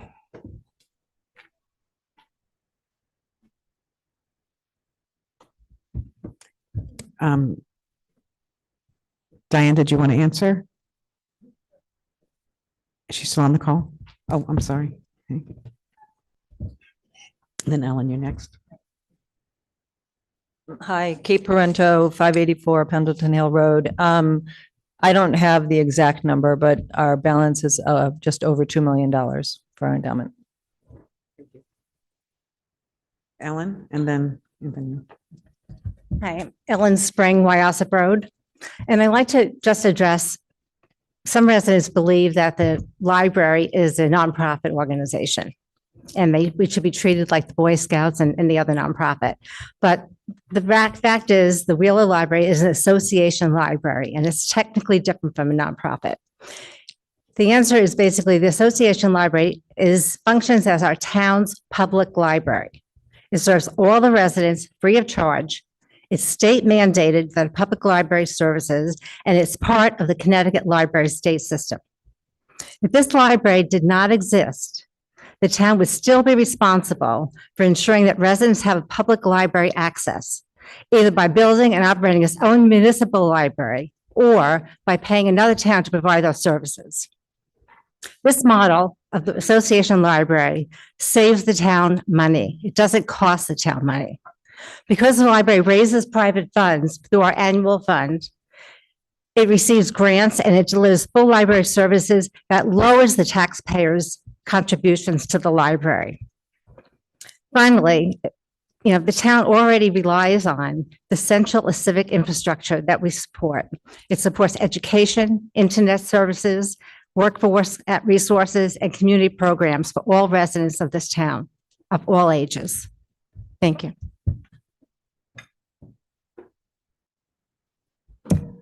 Okay, the lady right here. Lisa, if I could just address after this next presenter. Sorry. If I could just mention something. Would you like to do that first? No. I think, yep. Amanda Bechtel, 770 Pendleton Hill Road.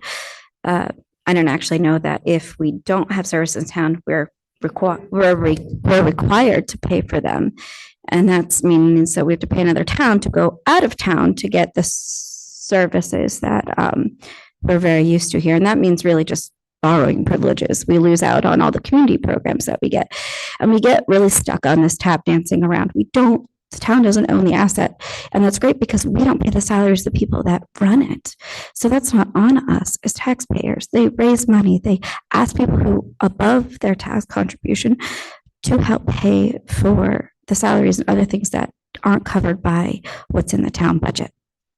It's a really beautiful partnership, but we can always just close it and pay the cost. But fortunately, we have a board and 5 people who are willing to do the work that keep this asset open and functioning at a very small price. And yes, we have continuously gone back and forth. The land that the school is on was donated.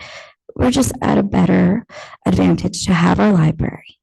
I know it's a little bit of pain up front, but there's already 125 years where it's proven to be of value to our town. it'd be very silly to let it walk out the door when the building eventually succumbs to the drainage and all of these things. It needs the care. That's just mine. Go ahead, Mike.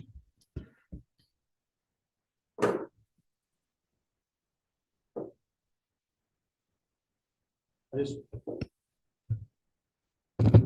there's a question that's going to come to this town, whether or not they want to support this project at $1 million and then interest, if we do go with a longer loan. And we have a budget season that is going to be going on for the next 2 months. Yes, this vote's going to be on the 16th, but it's very simple of, do you want to support it or not? And you know it's going to cost roughly a little over $1 million to do it, whether it's over a period of time, it's going to cost a little more. If the Board of Finance decided that we wanted to do it just in this 1 year, it'll cost a little less. I just encourage, and John Olson, I encourage everybody, come to the Board of Finance. We have a Wheeler Library discussion on our agenda every single time we have a meeting. So we're able to talk about how do we want to do this if the town votes yes. If you have a strong opinion on how it should be funded, we'd love to hear from you. We didn't hear enough at the hearing on necessarily on the opposite side. I understand it's difficult to come in front of a bunch of people and say, no, we don't want to support the library. But you're very much encouraged to come to every Board of Finance meeting to discuss, how you would like to get this funded if it does in fact pass on the 16th. And, quite simply, it's going to cost this town about $1 million. So you can figure out whatever your assessment is. Figure 1.3. Is it 1. If we do the loan, the debt service would be substantially less than $1 million. So it would, from the top of my head, but I thought it was something like 0.1 mil. It's 0.1. It's 0.15. 0.15, if we okay. in the first year, and it goes Yeah. down from there. So, yeah. But you got to figure about over the life of the loan, it's going to cost $1 million, and $1 million's about just under $1 million. Right. And to the point about a 10-year loan that we've talked about 20 times in finance board meetings, this gives us flexibility to do, to handle this contribution so that it best serves the taxpayers. Given our current situation, I seriously doubt that this will go for a 10-year loan. One of the models that we showed at the meeting was to take a $500,000 out of the undesignated fund and lower the loan by that to save interest, because right now, fortunately, we have funds available for us to do that. Based on our policy, we can't take the money right out of the undesignated fund to do that, but if we do it this way, we can use it. And I just would also like to clarify something made by just a couple of people ago. It is true that the town of North Stonington has given $100,000 a year to the library over the last couple of years, and $80,000 before that.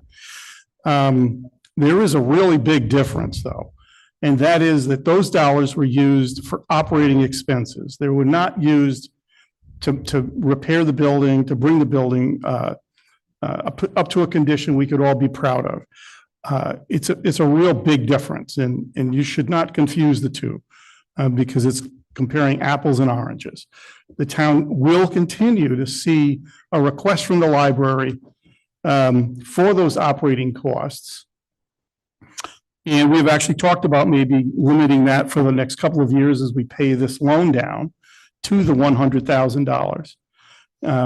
So yes, the town has supported the library to that dollar amount, but that's to run programs, to pay for the heat, keep the lights on. This is to keep the building in a condition that we can be proud of and that can serve the community.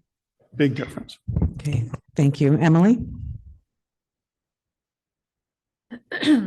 Hi, Emily Noyes, 19 Wyosip Road. I'm also the children's librarian and assistant director at Wheeler Library. And I just wanted to take the opportunity to invite everyone to the library.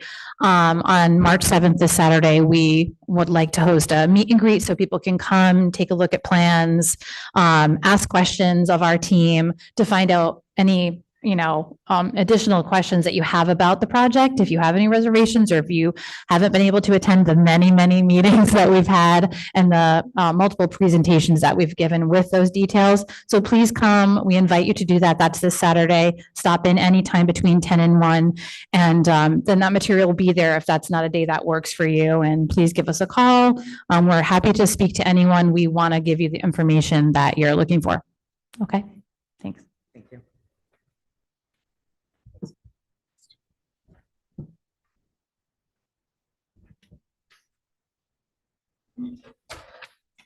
Hi, Jen Richter, 20 Tom Wheeler Road. I just wanted to bring something up that was mentioned before, just for clarification purposes. I know the senior center was brought up. What programs are currently offered at the senior center? In all of my years that I've been here, and we moved here in 2013, I don't regularly hear about programs that are being offered there, but I do know that there are programs being offered at the library for all ages, and there is a consistent senior population at that library every day. So I was just curious if there could be some insight, I guess, into what programs are actually being offered regularly at the senior center. So this is a little bit off track for this evening, but I will tell you that there's going to be changes in the senior center coming up shortly. We're going to be posting a job for a director for human services. We're changing the senior center. The senior center director is retiring at the end of March. Gives us a good opportunity to increase what the senior center does. It'll be more, it won't be just a senior center anymore. It still will be that, but it's going to also add the human services piece to it. So once we get that new director on board, we'll know more about what the offerings will be. There's quite a few offerings now, but if you don't go to the senior center, apparently you don't see them. And I know that Teresa's done a wonderful job over the years with events. I mean, she does Wednesday lunches, they go on field trips, they go to musicals, they've been to Wright's Chicken Farm, Roger Williams Park Zoo. So there's many events that they go to. But I guess unless you're in that group, they do put them in quarterly though, I think. Don't they, Jen? Don't they put some of the? I mean, Lisa. Not general. Okay. Quilting classes, painting classes, dental. So I guess we haven't done a good job at that. So to answer your question, with the new director, we'll make sure there's more information similar to what the library does, so we know what's going on in the senior center, which will be more than just a senior. I just know that the funding for the senior center was brought up as it was compared to the funding for the library. And I just wanted to make sure that it was like clarify what was actually being done at the senior center compared to what is consistently being done for the senior population that is at the library on a daily basis. So a little different is the senior center is a town-owned building. So when there's upgrades, we do that through the budget, through the capital budget or regular budget, depending on what the upgrades may be. And then most of the money for the senior center goes for the stipend for the senior center director and the agent for the elderly. A lot of the field trips are paid for by the participants. Thank you. Okay, Connie Berardi, and then you, and then anybody else? Then Dan Spring. Okay, 1, 2, 3. Connie Berardi, 71 Pine Woods Road. My concern about this is not that it's not that people want or don't want it. It's a bad timing right now. People are struggling with electricity, food. We don't even know what our mill rate's going to be. We're asking people, the unknown, to spend money when they don't even know if they have the money to spend. As someone I've heard several times say, I'm on a fixed budget. There's a lot of people on a fixed budget, and it's very difficult, to try to decide where your money goes. Again, I'm not against it. I just think the timing is poor. Thank you. Okay, come on up, and then Dan, and then John.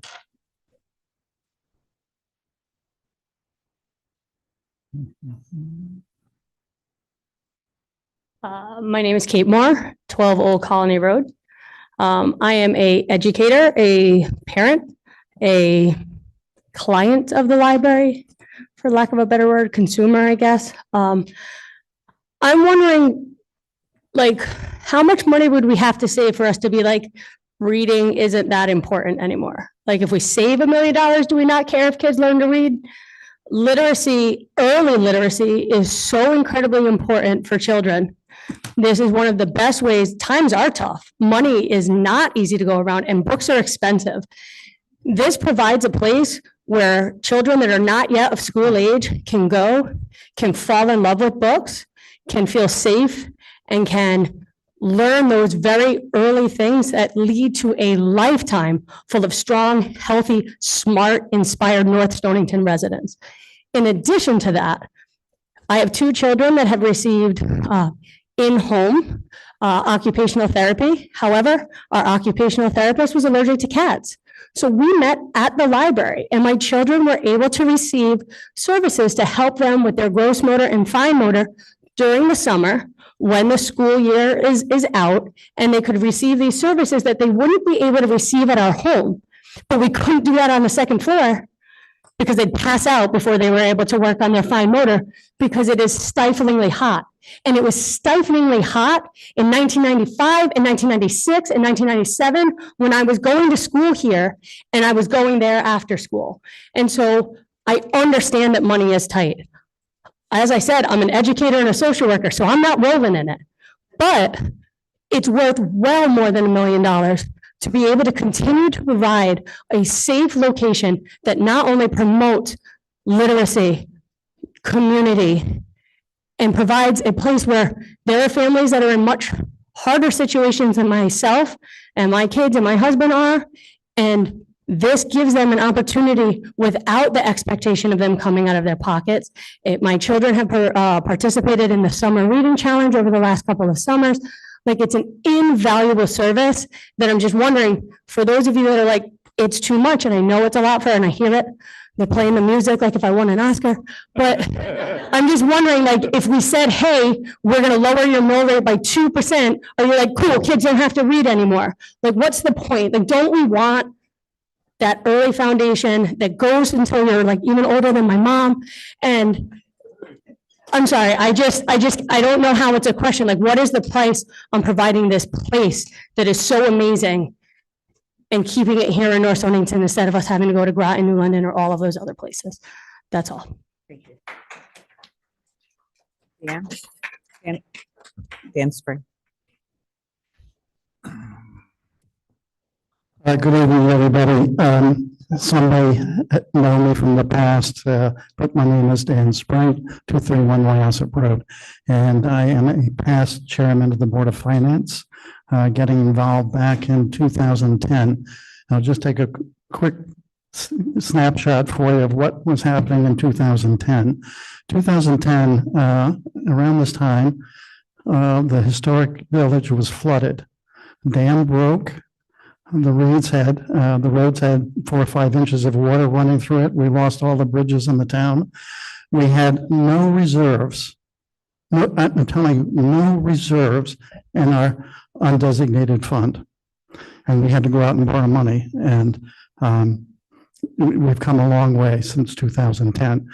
To that point, I would applaud the stewardship of the Board of Finance and the board at the Wheeler Library. These people give their time to do a thorough job in bringing forward what they think will benefit the town. In talking about benefiting the town, we have a document called the Plan of Conservation and Development. It happens every 10 years. And if you were to read it, it really is talking about what we plan on doing in the future to improve our town, to improve the wellness of our town, bring benefit to our community. I would have to say that the Wheeler Library has been doing that in spades for us for over 100 years. It's a building that now needs to be brought to more efficiency, more functionality, and continue the benefits it gives to our community. In terms of the financial status of the town, I'm intimately familiar with the numbers. And I will tell you that we have the capacity to do this investment, not contribution, this investment in an asset that brings much benefit to our community. We have to match capacity with will. Will is an interesting word. It would say that, okay, I can make a decision, make a choice, but it also denotes future. What is the will of our town? We have the capacity. Let's match it with the will that I know these townspeople have. Think about the future. And I would say that all of you can be stewards. As these people volunteer and are good stewards, each of you in your vote would be a good steward for the benefit of the town of North Stonington. Thank you.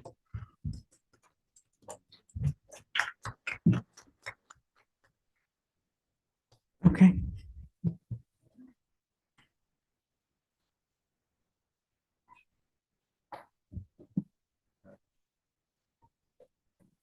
Hello, my name is Addie Richter, 20 Tom Wheeler Road. Mentioned this at the public hearing, but for those of you who are not aware, I have worked for the library for 2 years and 10 months. And before that, I was a volunteer for 1 year.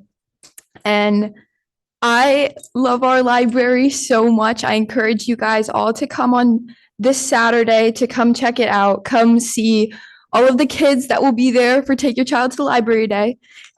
People really enjoy this space. And there's been a lot of talk that I've heard here and at many other places that no one comes to the library anymore.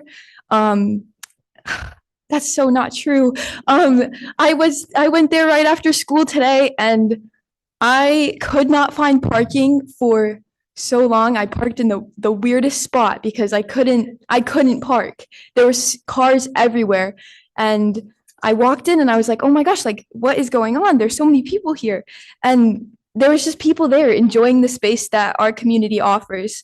And I think the most notable things that you should really consider are the no climate control, and there's no places for remote work, and there's no teen space. I don't see many of my friends coming to the library to work for homework because there's nowhere to work. You can work in the room upstairs, but that might disrupt other people. And I really like the idea of having a spot to come work on group projects. And no climate control is another one. Please come to the library and come upstairs with me in July. Please, I beg you. You'll soon realize just how much we need the climate control. That's really all I have to say, but please come on Saturday. Thank you. Okay, Jonathan, and then Sarah, and then John. Pat, I'm sorry. Thanks. I'll just be quick. I'm a supporter of the library. I'm on the board, so you know where I stand. But as a business person, it's just like sometimes you have tough decisions, and then sometimes there's just like absolute no-brainers. And to me, this is just a complete and utter no-brainer. When you have 25 cents on the dollar and you're going to get a $4 million project that's going to help every single person in the whole town, whether you're 1 year old or 100 years old, it's just like, oh my goodness. And as a board member, we were tasked with going out to see other libraries and how they activate their spaces. And I went out to like East Hartford, and I was at libraries in Avon and other places. And guess what? The teams were packed in there. That is something that's not happening here in our town. And what a great opportunity we have to activate the teen population, to bring them in. The schools are right there. Like, let's bring them in. Let's have a safe space. Let's have a place where they can all congregate, get together, be together. And just FYI, like, if we don't support this, we're dropping $2 million in state monies down the drain that we will never, ever, ever, ever, ever see again because we didn't step up and support this. It's just like, come on now. Please support the library. I'm all about it, and I hope you are too. Thank you.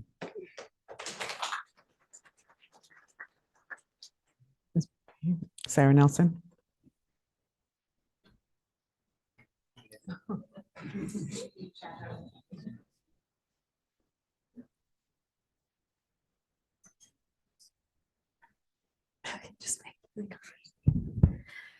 Okay, hi, Sarah Nelson, 362 Dennison Hill Road.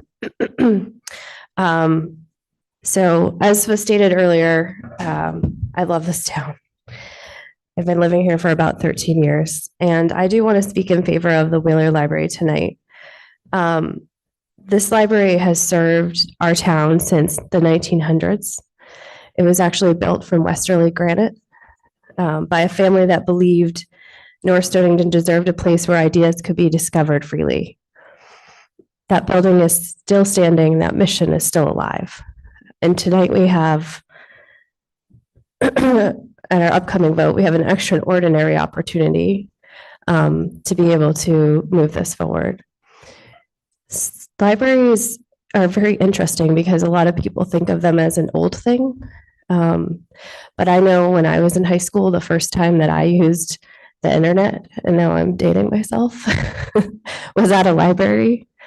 The first time I learned to use electronic libraries to research a project was at a library. And really, they have always been in the forefront of change. They have never been stationary. And more importantly, they're really important for social fabric and social connection. In fact, they are the connective tissue of a healthy town. And when you look at what Wheeler Library actually does in North Stonington, you understand why. This is where someone checks out their first book as a child. It's where a teenager finds a quiet place to do homework. It's where seniors come, not just for the books, but for the chess club and the social interaction. And it's where a new resident in town, myself included, walks in a stranger and walks out knowing a few friendly faces. These are not small things. These are moments that make the houses into a community. Thank you.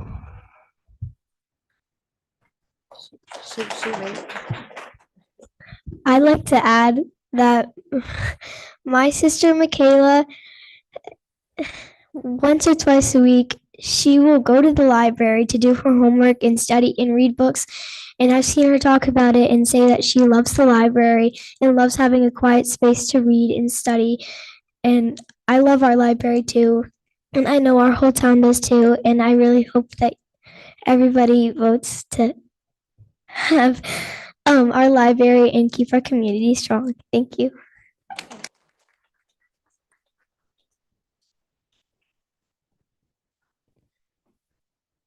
Okay, would anyone else like to make a comment that hasn't spoken yet? Kim? I'm sorry, Pat, you were next, and then. Okay, thank you. I wasn't going to speak, but that little girl gave me courage. First of all, I'd like to say that building was where my grandparents, my parents, and I were educated. And it holds a very deep, special place in my heart. It's more than a project. It is a beautiful building. It's historic and it deserves our support. It is a gift. This building has provided our town with a place to be educated. And I think we need to support it. It's been there for a long time and all buildings need help.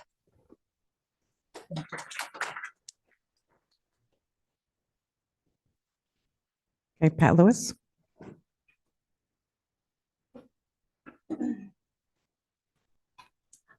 Pat Lewis, 116 Boombridge Road. This grant is for 3 years, is it not, if I'm correct? So we will have 2 more years to raise enough money that we could match this grant. Is that also correct? So I'm wondering why, could the library fund this project without the town taxpayer money? That's one of my questions.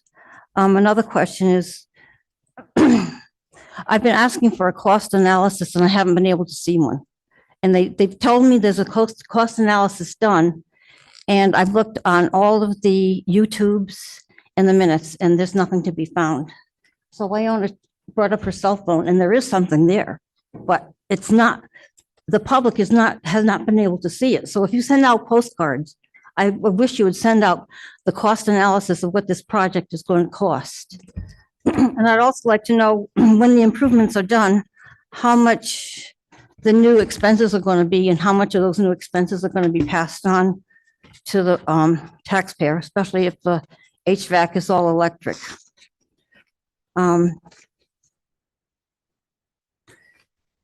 So we talk about people making donations.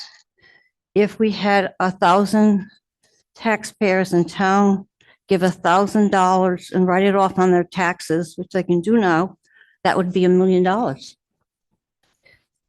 This building is also important to me.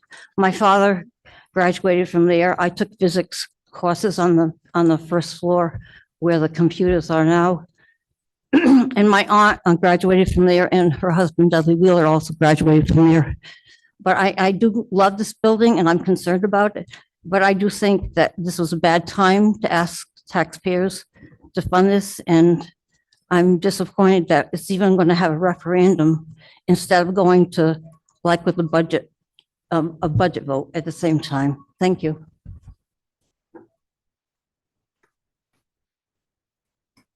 To clarify Pat's comment, the presentation that was given to the Board of Finance for the October 15th meeting was not attached to the minutes. And the last slide in that deck is the Mattern itemized listing of the project. So that's what I believe is what she's missing. So that was public. I don't know if anybody was here. Emily, you were there. So that was handed out as handouts that night. It was shown on the slides, but it was not included in our minutes and attached online, Mike, to be clear. Yes. I think Just to clarify what Pat said about me showing her on the phone. Okay. We can rectify that. Yeah. Okay, is there anyone else? Or was there a question that you wanted to, No, Answer? I'm interested to hear what John has to say. And Okay. then John? Excuse me.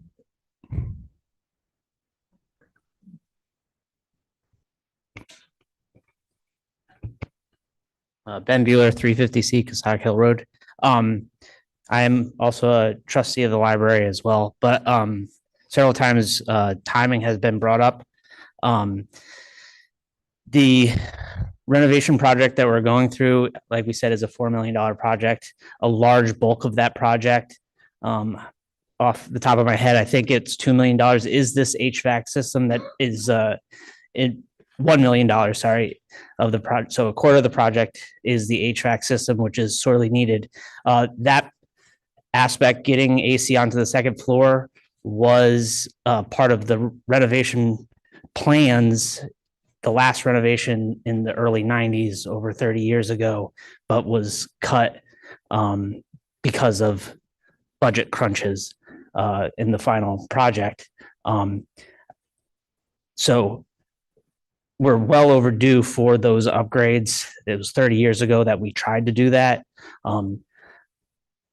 Again, I'm on the board. We're being good stewards. We've done a lot of research into the systems, everything that's going to be added and improved on, and we're confident in the project that we have, and that is not a aspect that we're going to be weighing if it were to come down to a budget, to final numbers coming through.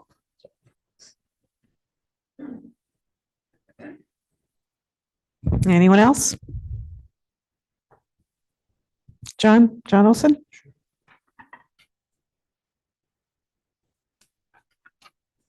Before I continue reading my comments, I just want to thank you for proving my point.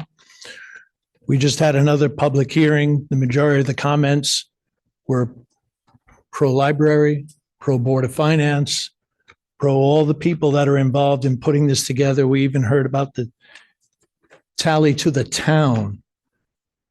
Hope you don't miss my point. I'm for this project. I want to see this happen. What I'm opposed to is how we're paying the bill. So let me continue. At that finance meeting, the presentation, we were only given calculations and they were presented with the annual total and then the total cost to the taxpayers in bulk, in full. The one question that wasn't answered was what would be the total cost to each taxpayer?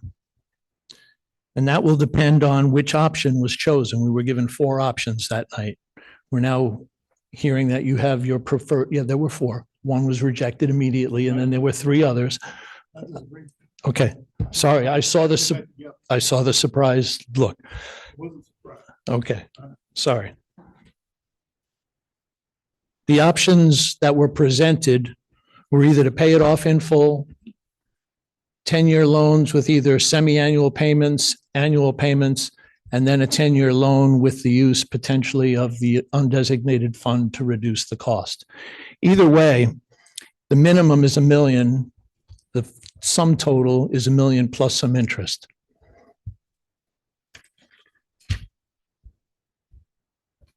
Property assessments vary greatly. Therefore, regardless of which option is selected, the range of cost to each taxpayer would also vary greatly. So the financial obligation imposed on each taxpayer is not going to be the same. As usual at these kind of meetings, someone states that the cost is equivalent to a daily coffee and a donut, but that's not an accurate description. It's better described that everybody gets that coffee and donut, but some pay the price of the coffee and donut and others pay the price of a steak dinner. But they still only get the coffee and the donut. There is an option that is available that has never been presented because it's never even been considered. We're told that the Wheeler Library is a town-wide resource provided equally to all. So then why shouldn't the expense be split up and paid equally by all? If you have $1 million and you divide it by however many taxpayers we have in town or lots in town, however you want to pick out the number to divide it by, comes out to a equal sum. Now, it was presented at the meeting that the average taxpayer would pay maybe $300 to $500 over the course of the loan. Well, I want to point out that if you're only paying $300 to $500 and the cost is actually higher than that, if it's divided equally, then which of your neighbors is paying the rest of your fair share? And can they afford it? Have you ever considered why some people vote no for these projects that everybody thinks is an absolute no-brainer to vote yes for? It might be time to actually consider what I've been presenting for years. Always rejected, always lacked consideration. Perhaps it's time to actually consider that equal fees should be attached for equal services rendered.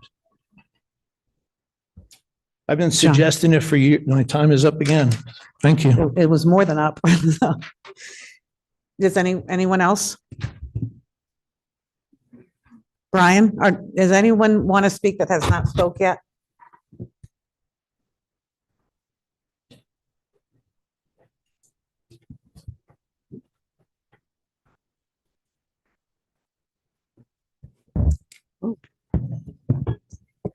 Julie Rose, 301 Pendleton Hill. I have heard and seen on social media quite a bit about meetings or coming to check out and discuss the library renovations that need to be done on March 7th, I believe. And there's been a lot of discussion on breakdown of cost and what we're actually paying for. Is that going to be something that's going to be available that day? Okay. I think that should be openly discussed more because there was a lot of feedback and negative feedback through social media on not having that information at all available. And I think that people should be able to see that and be able to come there and discuss it openly and just know that they can get their questions answered without blurting it on Facebook that they don't want it because they haven't gotten it. So I don't know if there's any other way that you can break that down and send it to taxpayers and let them know the actual cost and the breakdown, but I feel like that would definitely ease some of the tension with yes or no. That's it.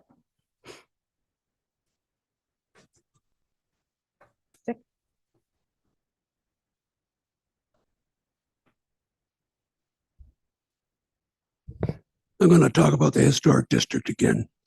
This building was actually funded by Catherine Wheeler of the Wheeler family. She's the one that set up the funding to build this building. She selected an architect out of New York, Francis Kimball, who was at the time probably one of the most famous architects operating in the United States. The building is in fact an absolutely pure image of Romanesque revival architecture, which in the middle 19th century was probably the most important school of architecture in the country. Now, I'm not going to talk about funding or any sources of funding, but what I am going to talk about just for a minute is how this building is benefiting from this project. If you walk into this building on the inside and you're looking out this building, there are these giant roundel windows with arch tops. The tops of those windows are completely cut off so that you can't even see them from the inside by the last set of renovations that went on. One of the major things that's happening in this renovation is that taking that ceiling and all of the infrastructure that's buried in that ceiling out, dropping it down, and we're all going to be able to see those windows in their entirety. That's a major change and major benefit to the historicity of that building, which is a very important building in southeastern Connecticut. That's all. Is there anyone that hasn't spoken yet would like to say anything? Sure.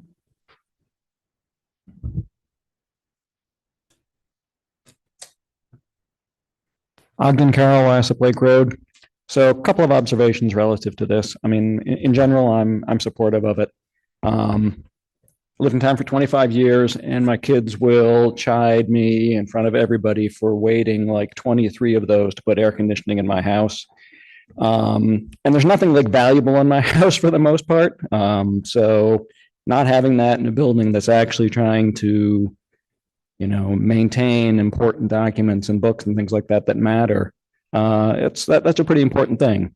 And my second thought is anybody who has done any home renovation in the last decade, nothing's cheaper than it was then, and I don't see it getting any cheaper going forward. So as it's already been pointed out, we're paying a quarter on the dollar. If I could get that kind of deal at my house, I would be all over it. And if anybody's got it, just let me know and you can stop by. Thank you. Anyone else that hasn't already spoken? Okay.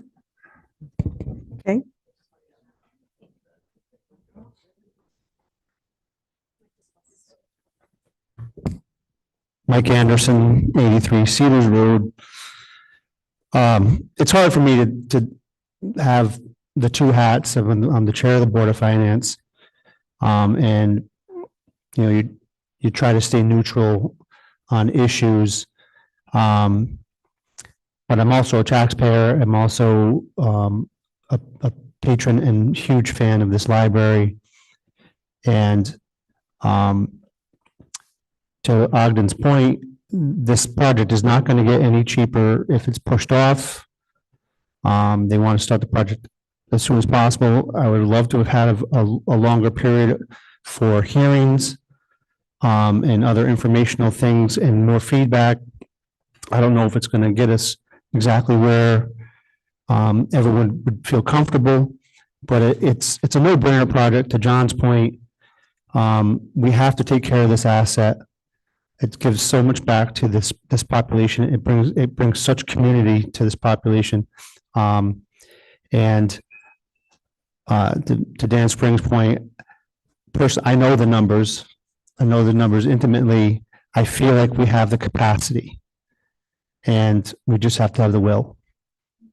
So please have the will and support the project.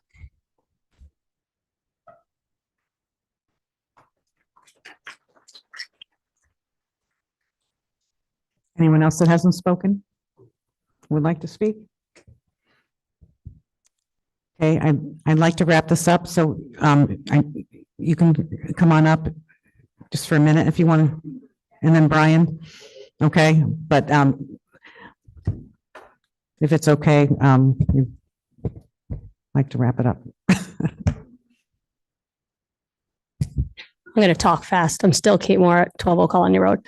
But I wasn't always. So I moved here when I was 9. And then when it was time to be a grown up and not live with my parents anymore, there wasn't a place to rent. There wasn't a place I could afford to buy. I was still entering grad school, worked full time. And so I bought a small condo in New London.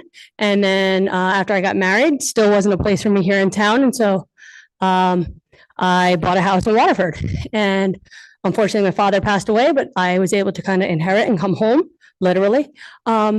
And the one thing that I just want to point that out is that I wanted to live in a small town, but living in a small town is expensive because like bills are big and a little people paying a lot of bills. That means a lot for a lot.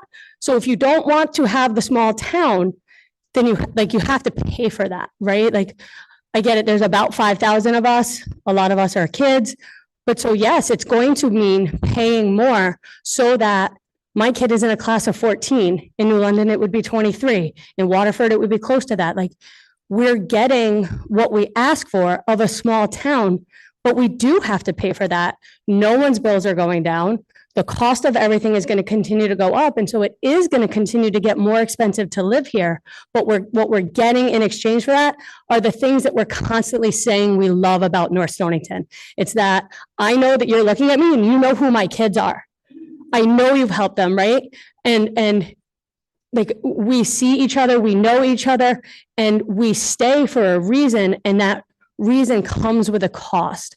And I understand that at the end of the day, people have to put food on their table and all of those things. It's so very important. But you also are making a choice to live in a small community. And when that happens, there is an increased cost to that. So just, I don't know, whatever.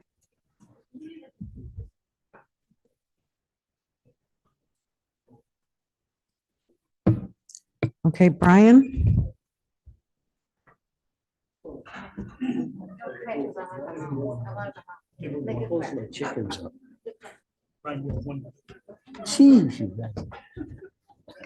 Okay, everybody knows I've been speaking enough. When we get our quarterly paper, I think out of the 30 listings on the back, 24 of them, of the listings are from the Wheeler Library. With that being said, tomorrow they're having an open house, like it's been said before. I would urge everybody to go there to the library and check it out, ask questions. Saturday, I mean. Yeah, gosh, that's right. I'm sorry about that. And it looks like to me here, tonight, we're just going to vote basically to put this more forward. Real vote comes on the 16th. So you got 16 days to do some checking. All the people that want to check it out, check it out. I've been going to the meetings, so I know basically what's going on with a lot of it. But I can't urge enough for you to check out the meetings online, to check out the library Saturday, ask the people, talk it up, and vote yes, please.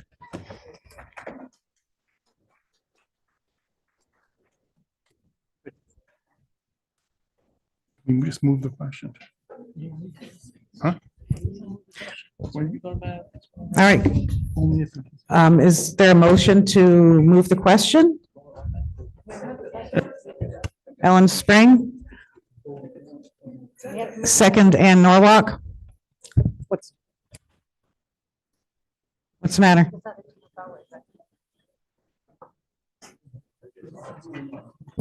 Thank you.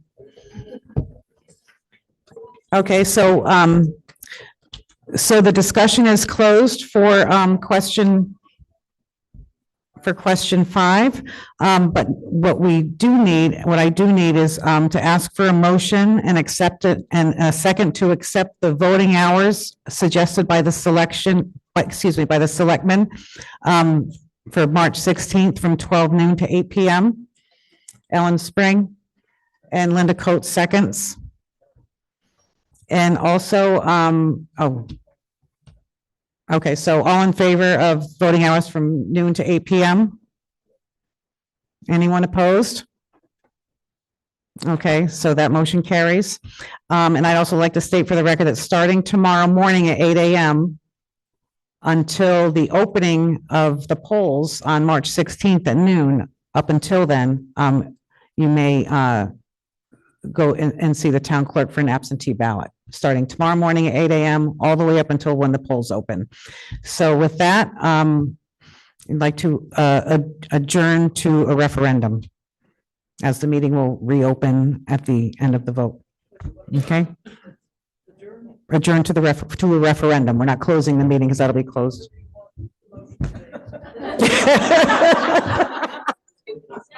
Ann makes a motion to adjourn to referendum, seconded by Brian Rathbun. Thank you, everyone.